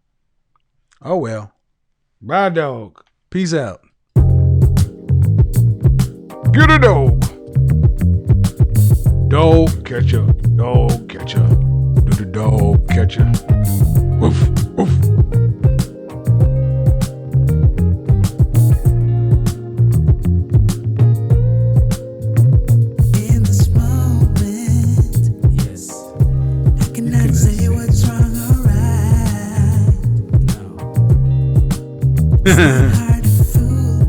Bye, dope.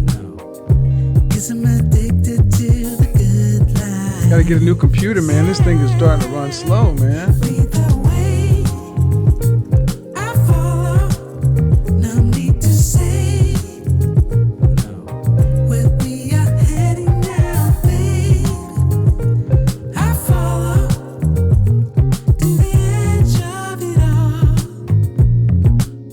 For the rest of the week, we're going to talk about what makes a high-value woman.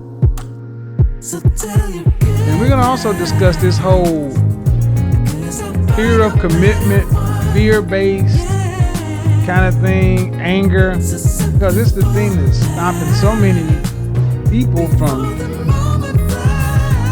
getting any further. You know?